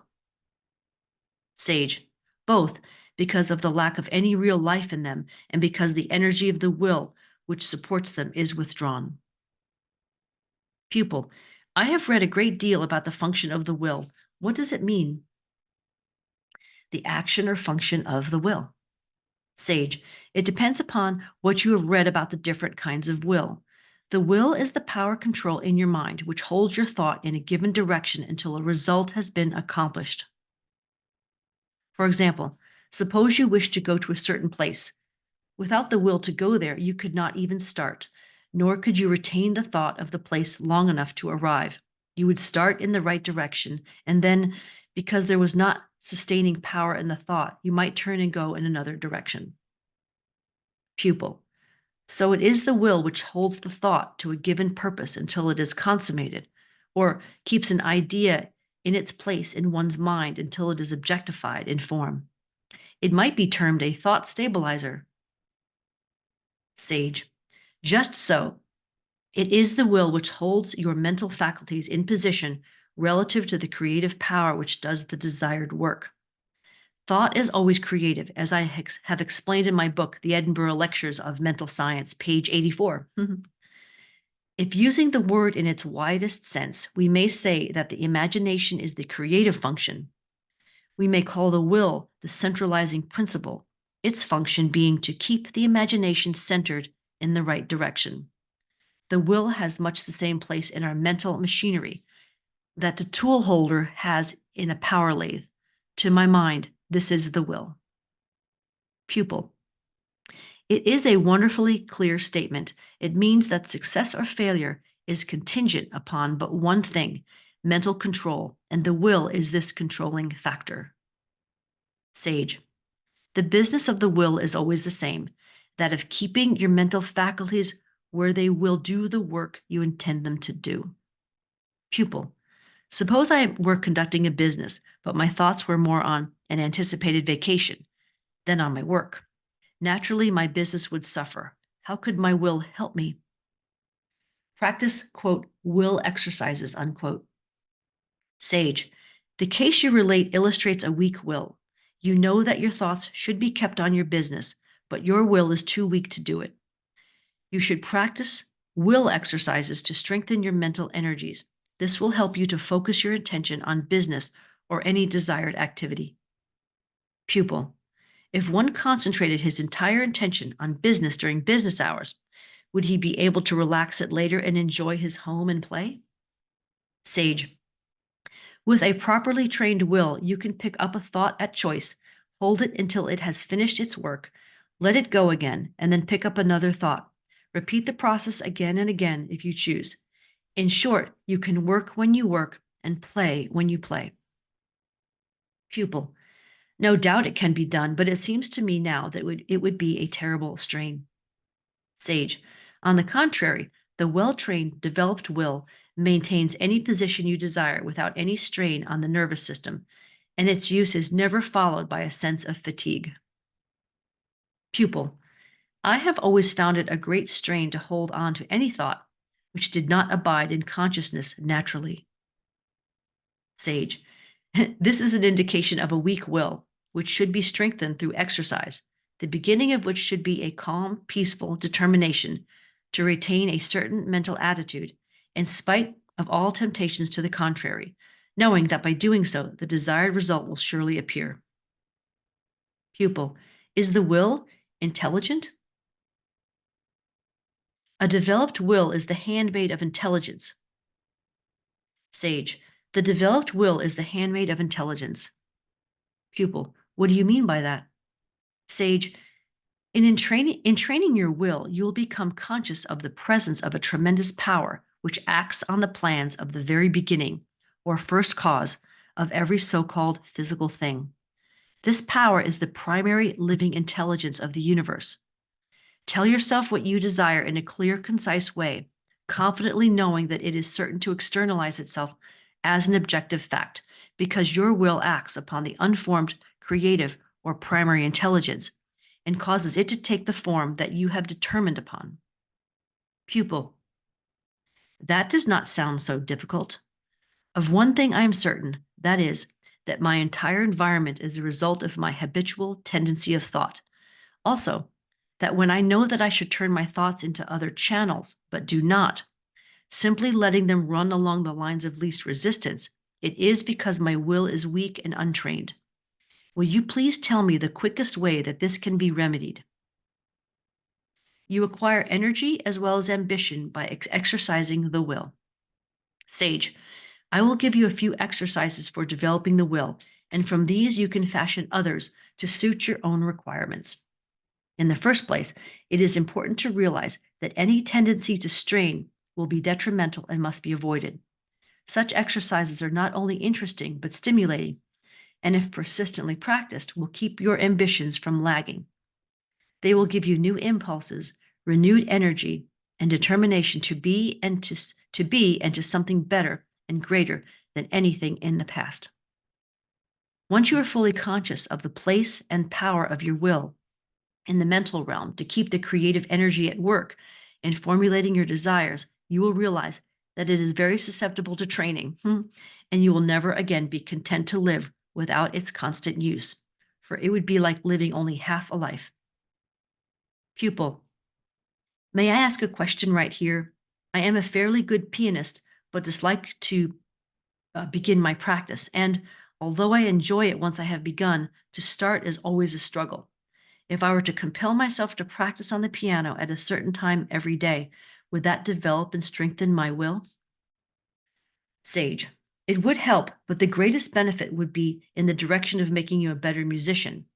The best way to strengthen your will is to practice exercises for the sole purpose of strengthening the will, always remembering while taking them that your effort is for self-training and self-control, to the end that you may realize yourself as part of the great universal whole.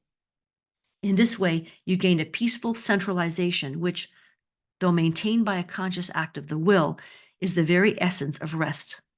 With a well-developed, trained will, your thoughts will never wander from the consciousness that all is life and all is good, and nature, from her clearly visible surface to her most arcane depths, is a storehouse for good.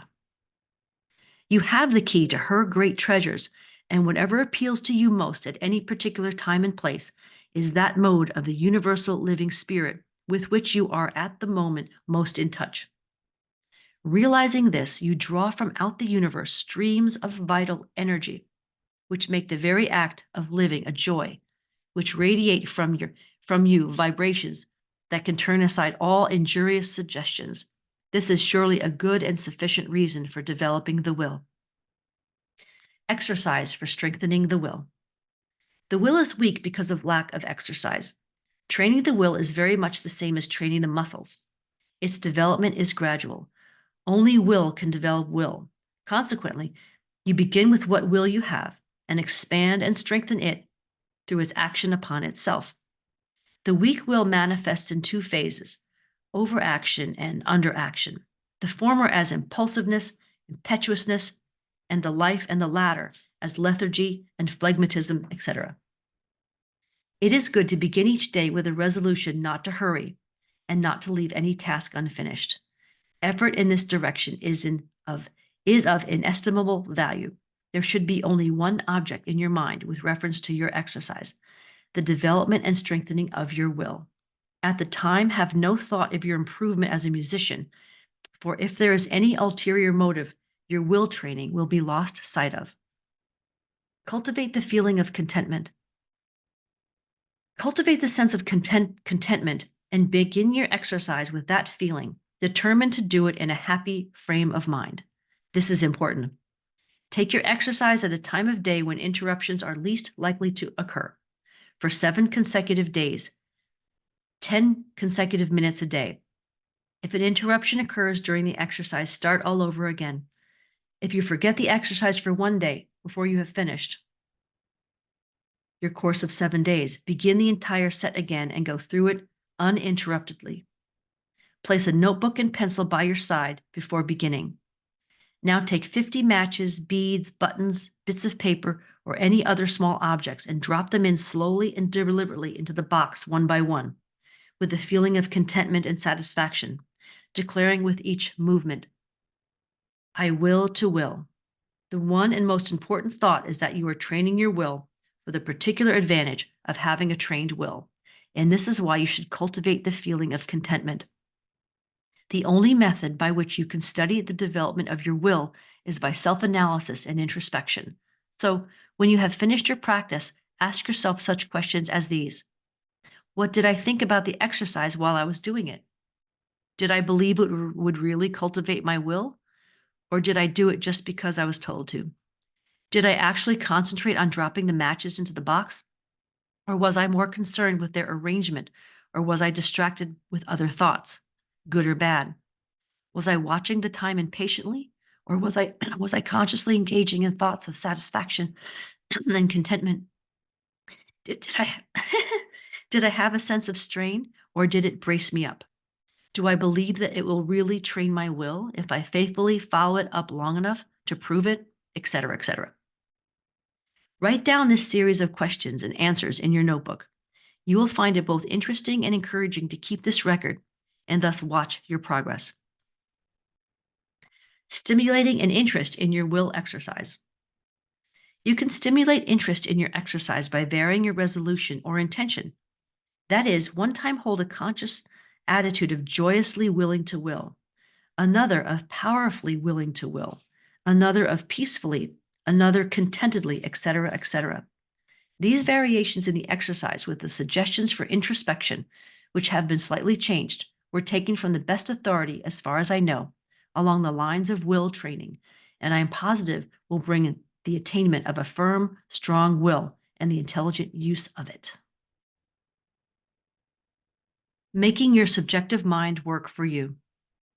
The most potent force in the universe is the influence of the subconscious mind. The proper training of the correlation between the subliminal and the objective faculties is the open sesame that unlocks the riches of all storehouses, the faculty of remembering. And with remembering, there follows natural reflections, vision, knowledge, culture, and all that tends to make of man a god, though in the germ. Dr. Edwin F. Bowers. Pupil. The subject of the subjective mind greatly interests me. I am sure that I had understood what you have said concerning it. that had I understood what you have said concerning it, I would have realized that all that was necessary to obtain my desires was to think out exactly what I wanted, consciously place it in my subjective mind, and it would and it would at once begin to attract ways and means for its corresponding physical or material fulfillment. Sage. Indeed, the study of the subjective mind is an all absorbing subject. I may be able to enlighten and help you to make working realities out of what now seems to be vague and even mysterious. But it will rest entirely with you to put vitality into these suggestions, and that can only be accomplished through using them. Pupil, you mean that by making practical use of your suggestions, I will be able to attain practical results, which will help not only myself, but others also? Sage, that is the idea. It has always seemed to me that the average person prefers the satisfaction of giving to another what he requires rather than helping or teaching him how to attract the desired things to himself, which would give him, in addition, a feeling of assurance and liberty. You would unquestionably enjoy giving to others, and the recipient would likewise enjoy receiving, but as a rule, it tends to pauperize the spirit of independence. Pupil, if I were to put into my subconscious mind a definite idea that all people have the same power in their subconscious minds to attract to themselves the things they desire through their own efforts, would that thought register in their subconscious minds? Sage, that would be the intelligent way of impersonally helping others to connect with their limitless supply. Pupil, you have told me before that there was a definite way of impressing the subconscious mind with a particular thought. Would you mind explaining this again? Get into the spirit of your desire. Sage, the process is quite different from that of retaining an idea in the so-called intellectual mind. It is necessary above all else to get into the spirit of your desire, and an effort to feel relaxed and confident will help you to do this. The spirit of a thing is that which is the source of its inherent movement. For example, if you wish to impress your subconscious mind with the sense of contentment, you must meditate on the quality of contentment. See how that affects you. If in response to your meditation you feel relaxed and confident, you may be sure that your subconscious mind has been impressed with that thought. This is getting into the spirit of contentment, not because of certain physical reasons, but because of your recognition of life's action in you in this specific direction. You have the whole of universal mind to draw from.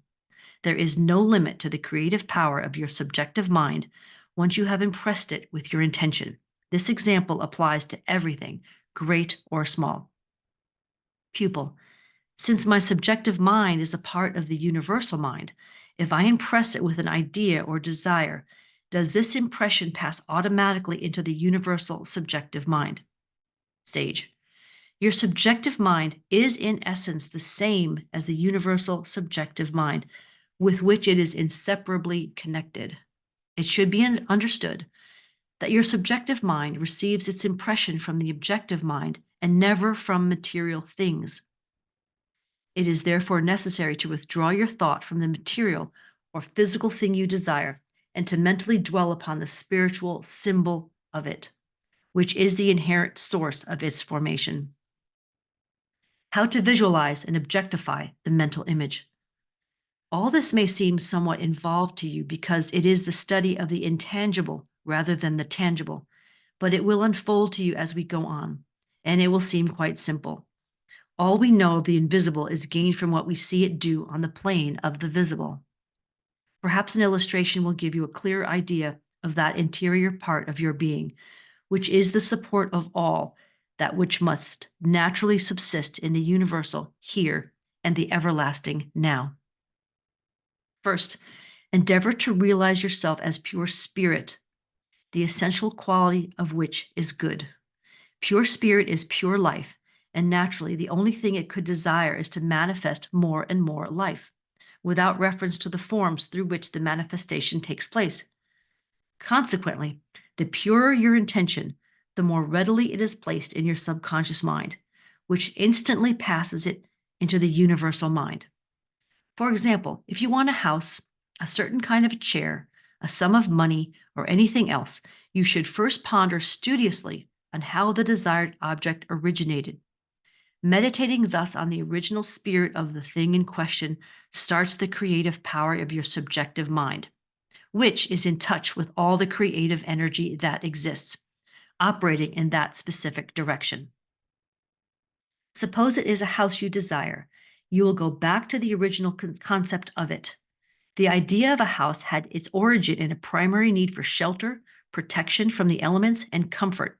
And out of these original desires, there grew our present dwellings.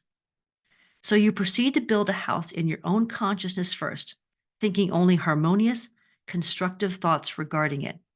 This kind of thinking, or building, gives your subjective mind definite material to work with. And because of its amenableness to suggestion, coupled with its native creative power, it will go ahead and eventually bring the house into manifestation. Pupil. If I earnestly and righteously desire a certain kind of a house or home, how should I proceed? Sage. You should first form a clear conception of your objective mind of the sort of house which you desire, whether 1, 2, or 3 stories, the number and size of the rooms, how many windows and doors. In short, you should mentally picture the completed house, both inside and out.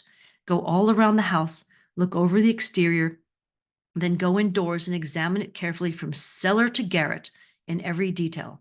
Then drop the picture and dwell in the spiritual prototype of the house. Pupil. I do not fully understand what the spiritual prototype is. Sage. The simplest method of finding a spiritual prototype of any object is to ask yourself to what use it is to be put. What does it stand for? In other words, what is the reason for its being?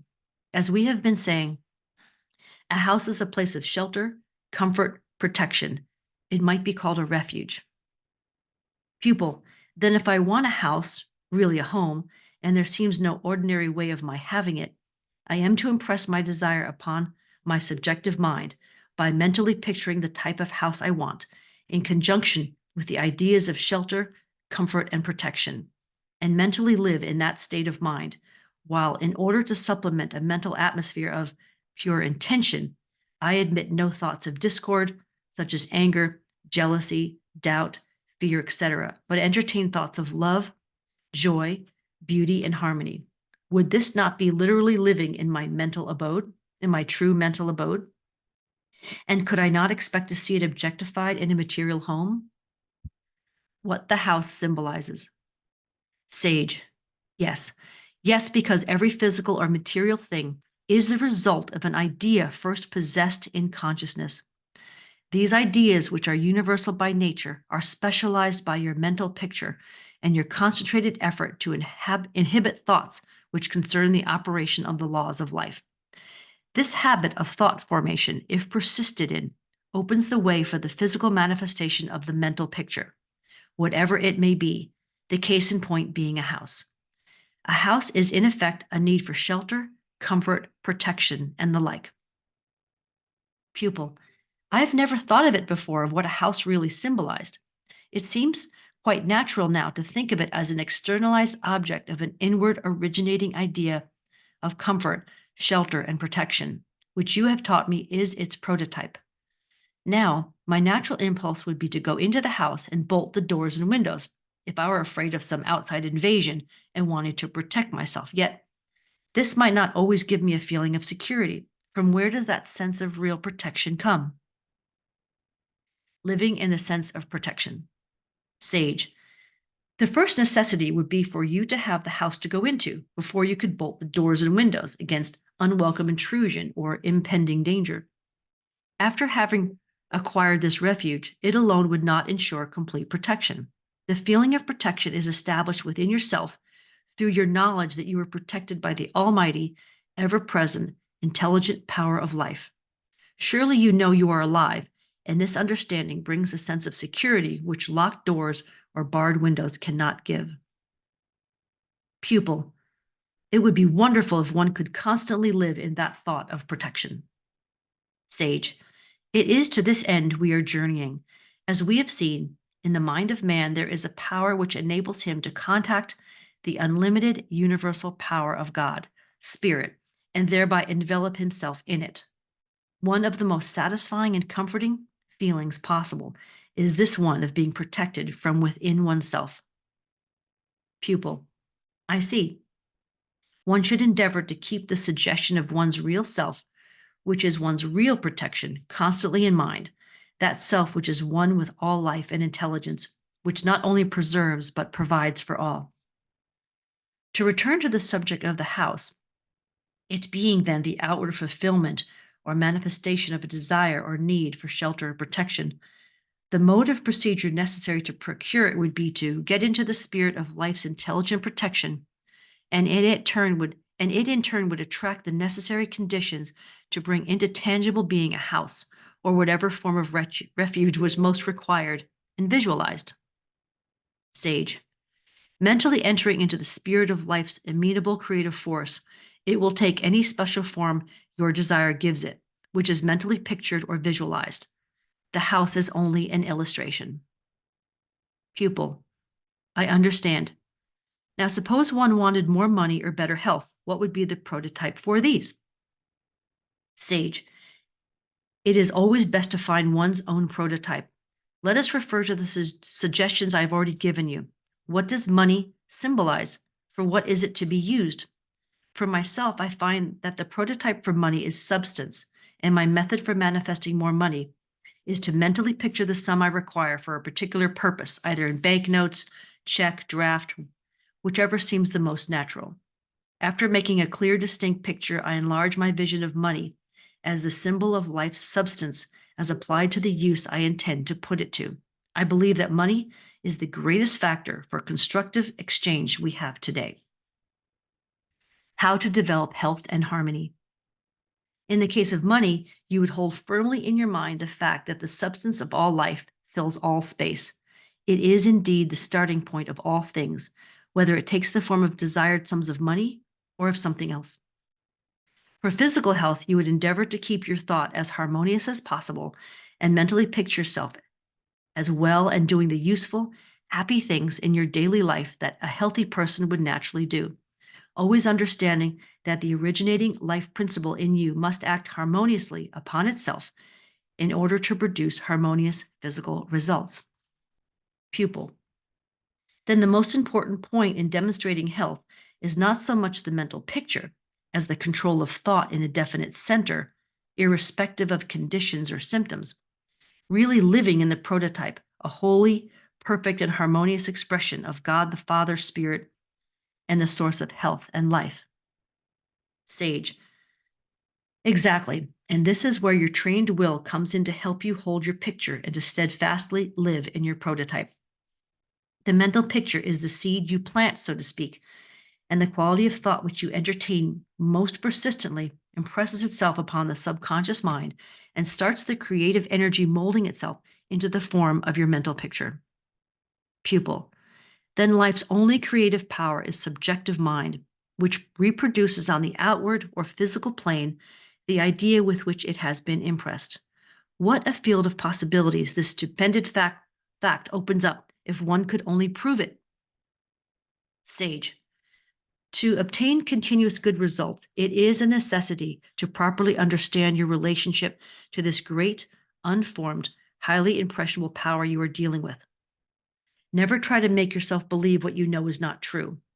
Unless your faith is built upon the solid foundation of absolute conviction, you will never be able to make practical use of it. Pupil. This solid foundation of conviction, how can it be established permanently? One day I feel sure of it, and the next my assurance seems to have turned to stone, and nothing I can do will bring it to life again. Use your creative power constructively, never destructively. Sage. You give your unqualified consent that you possess this creative power when you use it constructively instead of destructively. Remember that the creative energy is only one method of operating, which is its reciprocal action from the universal mind to your subjective mind, and then from your subjective mind back into this universal subjective mind, which is its source, which unfailingly corresponds to the thought which originally generated it. Your greatest aim should be to irrevocably convince yourself that the originating spirit which brought the whole world into existence, is the root of your individuality. Therefore, it is ever ready to continue its creative action through you. Just as soon and just as fast as you provide these thought channels, you will find yourself the possessor of an unfailing reproductive power. Pupil. I suppose I am not unlike others in that I'm always willing to take all the credit for the good which comes to me, and unwilling to take the credit for my miseries, placing the blame on somebody or some condition over which I believe I have no control. How can I overcome this wretched tendency? Sage, I can only repeat by endeavoring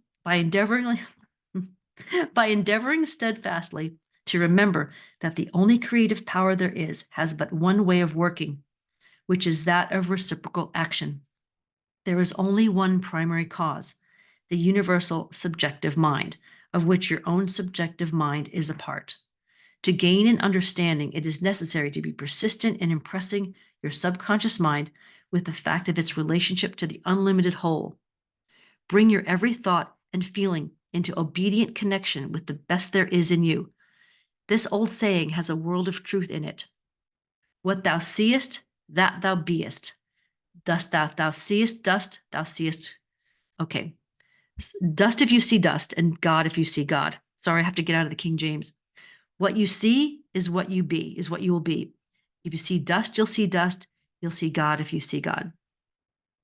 Hold the thought of what you are to guide you into what you want to be. Pupil. Which means, I suppose, that the law is always the same. The thought I maintain becomes a fact in my mental as well as my physical plane.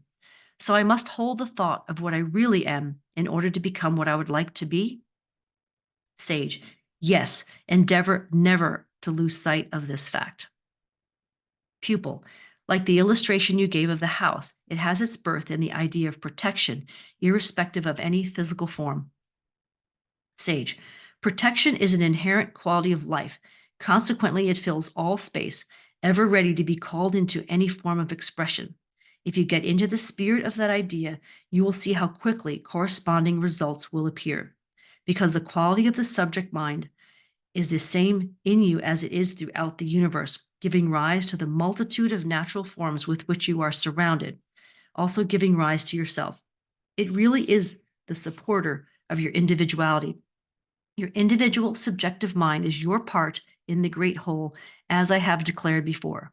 The realization of this will enable you to produce physical results through the power of your own thought. Pupil. That reveals to me your meaning in the Edinburgh lectures, where you say one should regard his individual subjective mind as the organ of the absolute, and his objective mind as the organ of the relative. I will never forget that fact again. Cultivate the idea of protection. Sage. The idea in the absolute is the very beginning or nucleus of the thing, regardless of the pure form through which it expresses. For instance, the pure idea of protection exists in life itself. It is one of its innate qualities and has no relation to a house or any building erected for that purpose. Pupil. Then it is in my objective mind or intellect which suggests to this self-existing absolute power the idea of this relationship. Sage. Quite so. And if you will pattern the thought you have just expressed, telling your subconscious mind over and over again that it is the one and only creative power which always brings into physical manifestation corresponding forms of the ideas with which it is impressed, you will realize the joys of success. Pupil. I see through a glass darkly. Bible reference.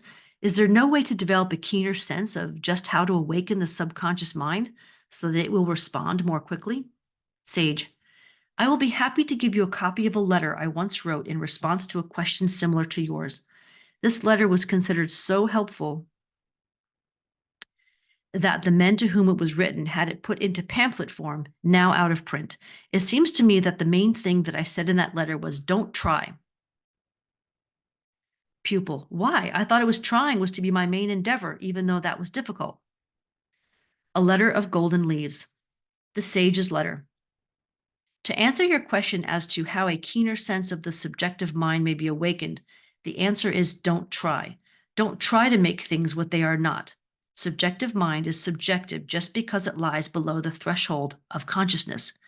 It is the builder of the body, but we can neither see, hear, nor feel its building. Just keep in your conscious mind a quiet, calm expectation that subjective mind is always at work in accordance with the habitual thought of your objective mind. And then the subjective mind will take care of itself. Then the question is how to keep the conscious thought in a life, enjoying and life-giving current. My answer to this is very simple, though perhaps old-fashioned. It is keep looking at God. Don't trouble about theology, but try to realize the universal divine spirit as perpetually flowing through all things, through insensible things as atomic energy, through animals as instinct, through man as thought. If this be so, then your manifestation of God will correspond with your habitual thought of God. Quietly contemplate the divine spirit as a continual flowing of life, light, intelligence, love, and power, and you will find this current flowing through you and manifesting in 100 ways, both mentally and physically, in your affairs. You do not make this current, but you prepare the conditions which will either cause it to trickle through thinly and weakly or flow through strongly. You prepare the conditions on the interior side by a mental attitude of looking into the light. God is light, with the expectancy of thence receiving life and illumination. And on the exterior side by not denying in your work what you are trying to hold in your thought. For yourself, the simple law of enjoyment of all that you can enjoy, ruled by moderation, and toward others equally the simple law of honesty and kindness. I know you have heard these things ever since you were a child, but what we all want is to realize our connection with the building power within.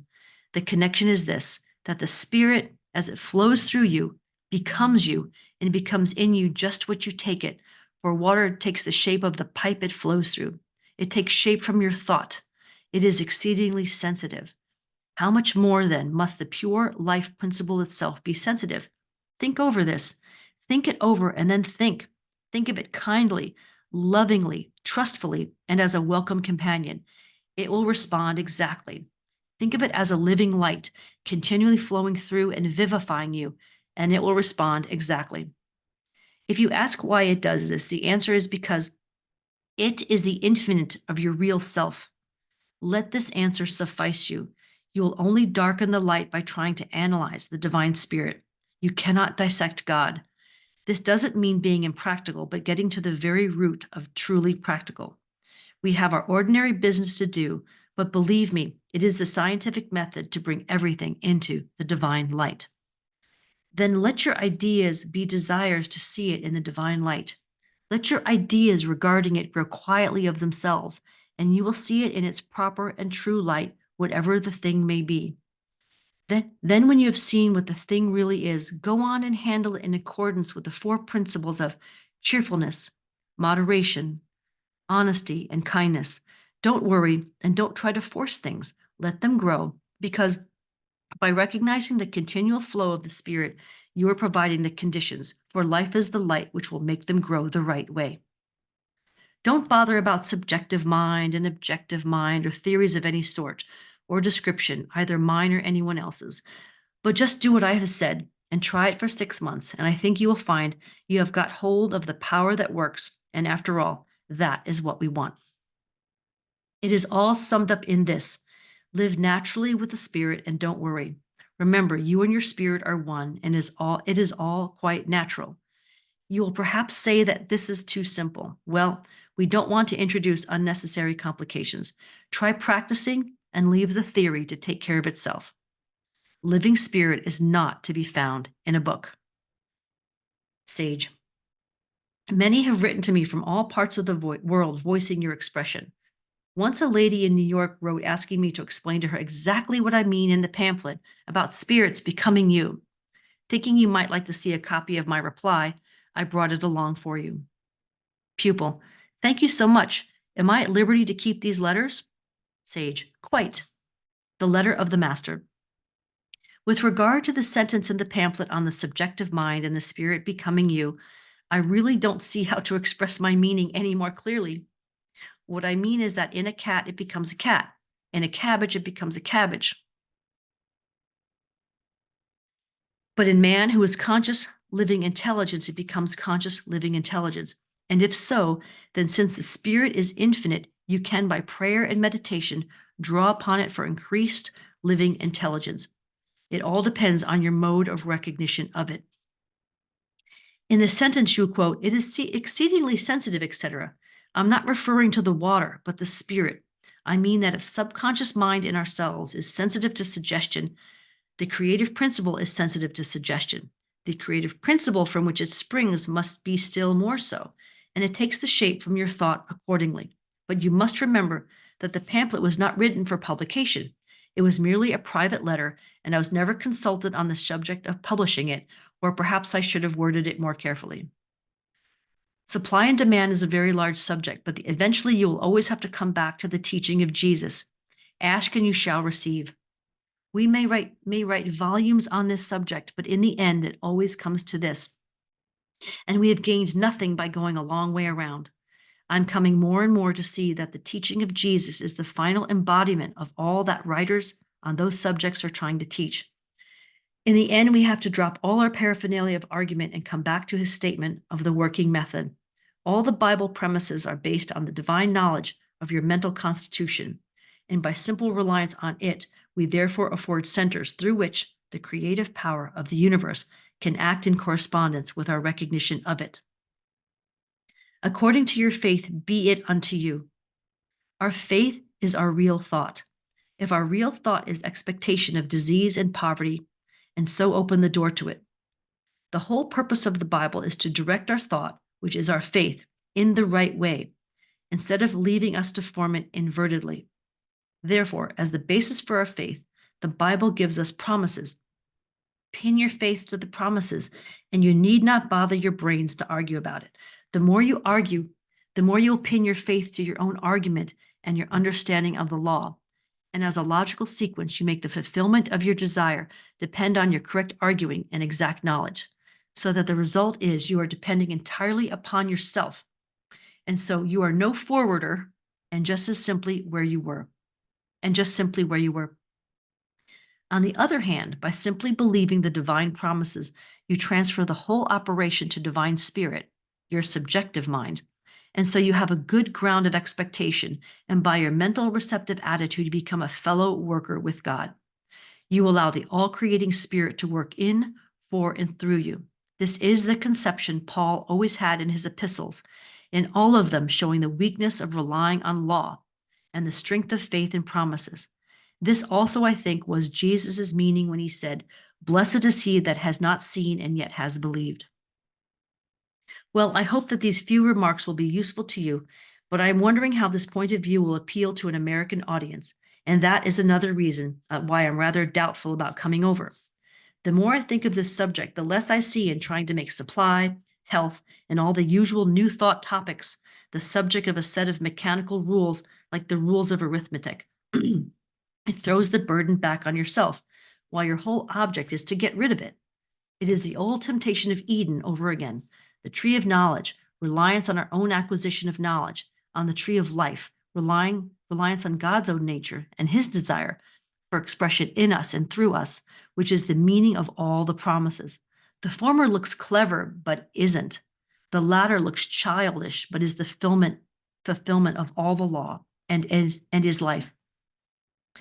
If you see things in this light, which I'm sure is the true one, the model you will have to take for the school of builders, I guess she wanted to create a school of builders, is the stone which the builders rejected has become the head of the corner. The reference is to the Great Pyramid and the topmost stone, also to our crowning stone in Westminster Abbey, and of course it refers superlatively to Christ. But properly instructed builders do not reject this stone. On the contrary, they recognize it as both the foundation and the apex of the building of the temple. You remember how Paul calls himself a wise master builder. Is it any use for me to come to America and teach these things, which in some form or another have been taught ever since the arrival of the Mayflower? Of course, I can talk about vibration, nervous system, the pyramid, and the like, and the working of natural laws, but the creating principle is a part. A worshiper of God and a student of nature is what one of our old thinkers called himself. The power is of God and is received by man, and man exercises it upon nature. That is the true order. One meaning of the Masonic symbol of the five-pointed star is that everything returns to its starting point. You start from the apex of the triangle and trace the line around, and you come back to the apex. If then your starting point is in heaven, you go back to heaven and the divine power, and so get rid of the burden. But if your starting point is on earth, i.e., your own acquisition of the knowledge of laws, you go back to earth, which is indicated by the inverted triangle. You will find the promises of man's power over nature, conditions, etc., fully stated in Mark 11:22-25, and no teaching can promise more than this. God has ripened a great mind. Pupil, no words can express what a privilege I feel it is to have you thus unfold and make clear to me the truths I've struggled so hard to understand. God has surely blessed you with one of the greatest minds of the present generation. Sage, not at all. There are many who know much more than I along these lines. For myself, however, I am certain that there is but one God, that God and man are one, and that my mind is the center of divine operation. This in itself is a blessing. Much has already been written on these subjects. It is all so simple. Sage, I am happy indeed that these lessons have been helpful. It has been a great pleasure for me to have exchanged ideas with you, and I know that you will pass them on to others whenever you feel they will be helpful. It seems to me that you now have all the material necessary to build for yourself a foundation and superstructure of absolute faith in God and of the power of God in you, which is your subjective mind. This knowledge, well established, gives you dominion over every adverse circumstance and condition because you are in conscious touch with your limitless supply. Only believe in the God within, and all things are possible unto you. Pupil, I know it is simple to you, but to us who are struggling between certainty and uncertainty, it is a rare benefit to be able to sit and listen at the feet of certainty. Hourly helps. Sage, I want in this lesson to give you, in the most practical form, the means whereby you may meet the disquieting things of life, the things which wear soul, spirit, and body almost to the snapping point. I want you to take these admonitions and instructions into your most intimate life and keep them bright and shining by daily use. They will help you hourly in overcoming destructive elements and in attracting constructive ones. Anger. When anger begins to stir you, take deep breaths. Hold your thought on the inflow of breath as being rays of light, breathing deeper and deeper. Continue the deep breaths until you have taken 25 inhalations. Hold each one while you count to 7, then expel slowly, keeping your thoughts steadily on the inhalation, mentally seeing it go all through your lungs and penetrating every part of your body's rays of light. Then meditate upon any real life thought about yourself, such as being one with all life and good. A little practice in this way will soon relieve you of the tendency to anger. Anxiety. When conditions are not to your liking and you find yourself thinking more and more about how unhappy you are because of them, stay out of doors in the open all you possibly can. Endeavor to walk at least 2 miles every day, breathing deeply of the fresh air with this thought: I am breathing in the life, the love, and the power of the universe right now. Do not permit your thought to slip back into the old groove. Fill your mind with this declaration about yourself. You have been given dominion over every adverse condition through your power of thought. Persist in your steady recognition of this fact. Tell yourself over and over again that all is well right now in your thought and feeling. Consequently, outside conditions must and will correspond. Disease. If your body is the expression of thought, then disease must be the result of a belief about your body, that your body is subject to disease. Tell yourself many times a day that all physical disease is a result of discordant thoughts. And when you have actually accepted this statement as a truth, you will be careful to entertain only healthy, harmonious thoughts for yourself or another. For example, if you feel a headache coming on, begin at once to take deep breaths and repeat with each breath that breath is life and that life is perfect health. I am alive, so the health of all life is manifesting in me right now. Disappointment. This subtle, destructive power should be shut out at all times by the recognition of your direct contact with all the joy there is, because you are one with its source, universal good. If the joyous life does not express itself through the exact channels which you expect, know that it will do so through others. Life wants to express joy through you, for it made you an instrument in which and through which to do it. Because you are here for that purpose, you can and do enjoy all the good which life has to give. Take some physical exercises while holding that thought. A good one is to sit on a chair and take deep breaths. Then slowly exhale, and as you exhale, gradually bend at the hips until you can touch the floor with the tips of your fingers. Repeat this 7 times with the affirmation, "The joy of God is flowing in me and through me right now." Discontent. When this enemy to peace and happiness begins to advance, sing, sing, sing right out loud if you can, or else do it mentally. Sing anything you like. Watch your breath control, and every night put into your subconscious mind the thought that God brought you into existence for the purpose of expressing all of life's harmonies, both in you and through you. And it is your divine right to be harmony and to be harmonious in your daily experience. Meditate upon the harmony you see expressed in nature and endeavor to apply it in your thought and then express it. Discouragement. This is failure on your part to recognize the almighty, limitless source of supply, God, as your never failing cooperative partner. When you are assailed with the thought of discouragement, immediately ask yourself, what kind of a power was it that brought me into existence, and for what purpose? Then repeat slowly and thinkingly, I do believe, and I am persuaded that God is an ever-present, never-failing source of protection and supply. Watch your thoughts, lest any contrary to this affirmation be lurking around in the corners of your mind, and stick to it with all the will that you have, and you will break down the suggestion that there's any power in discouragement. Envy. Envy is due to a sense of separation from God, or good. Endeavor to realize that where there is life, all that life has to give, is present in its entirety at all times and all places, and will come into visible expression through the persistent recognition of this grand fact.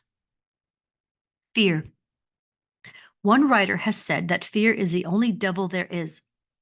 Certainly, it is the most destructive power one can entertain. When fear comes to assail you, close the door of your mind against it with this positive thought. The only creative power there is thought. All things are possible to him who believes that the God which brought man into existence did so for the purpose of expressing his fatherly love and protection to his child. I believe in God, the Father Almighty, as my life, my intelligence, and is manifesting in my consciousness right now. As you think this, walk briskly or take strenuous exercise. Whenever you sense fear returning, inhibit it instantly by substituting any thought which affirms the power of God in you. In short, fear is absolutely overcome by withdrawing your thought from the physical reason or argument which would cause you to believe in a power other than God and the spirit of life and love as your birthright. Indecision. This is the lack of the realization that your intelligence is the instrument through which the intelligence of the universe takes specific form. An effort to realize this fact should be a habit of mind rather than spasmodic attempts made only with the necessity when the necessity for decision arises. Jealousy. This is love's greatest enemy, and if permitted to dwell within your consciousness, will ultimately destroy your ability to enjoy your life. It is the reaction of the fear of loss and can be overcome through prayer and watchfulness. Reason along these lines. God is life and God is love. I am life and I am love. I cannot lose love any more than I can lose life. When you're tempted to feel jealous, walk long distances as frequently as possible and keep your thoughts on love itself, not on any one person whom you love, but just love and its attributes. Think of God as love. Keep all thoughts of personality out of mind, and you will find that love will spring up in you as a fountain of everlasting love and life and fill your consciousness through and through. Self-condemnation. The instant you begin to blame yourself for having done the wrong thing or not having done the right thing, put this thought into your consciousness to the exclusion of every other. Infinite intelligence and wisdom are expressing themselves in me more and more right now. Take the exercise of bending the body from the hips without bending the knees so that you can touch the floor with the tips of your fingers, inhaling as you lift the body and exhaling every time you bend. Repeat this exercise 16 times, accompanied by the affirmation just given. Self-indulgence. This is brought about by lack of willpower, an evidence of weak will.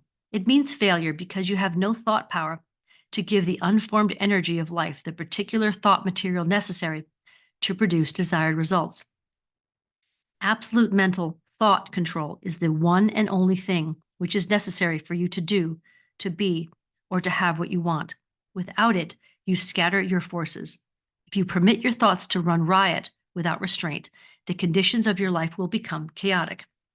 For example, a friend does something of which you do not approve, or perhaps your present circumstances are undesirable. Refuse to let your thought dwell on the injustice of your friend, for dwelling on it would only produce greater unhappiness for you. Control your thought and do not think of your friend in this connection. Instead, consider the many fine attributes of friendship, and this will restore harmony. Do the same in regard to your unpleasant circumstances. Don't picture them mentally and say to yourself, "How dreadful they are," but repeat the glorious truth which I have previously referred to. My mind is a center of divine operation, etc. And divine operation is always for greater advancement and better things. You will experience this if you cling faithfully to this line of reasoning. Sensitiveness. A highly sensitive mind is simply a self-mind, a form of unadulterated selfishness. Your feelings are hurt because someone says something which you do not like, or does something which displeases you, or conversely, he fails to say or do what you think he should. To eradicate this baneful thought habit, use the same method of argument as for self-indulgence. And if faithful in your mental work, your efforts will be rewarded and you will free yourself. Unhappiness. A continually unhappy state of mind is the direct result of constantly viewing life from the physical standpoint, as though that were life's only reality. Every night before you go to sleep, put well into your subconscious mind this thought: there is but one mind to think about me or to make laws over me, and that is the mind of divine love and divine power. Every morning, meditate upon this thought. Use it as your shield and buckler at the first suggestion of any sense of unhappiness. You will soon find that the tendency to be discontented and unhappy will vanish, and happier conditions will come into your experience. Putting your lessons into practice.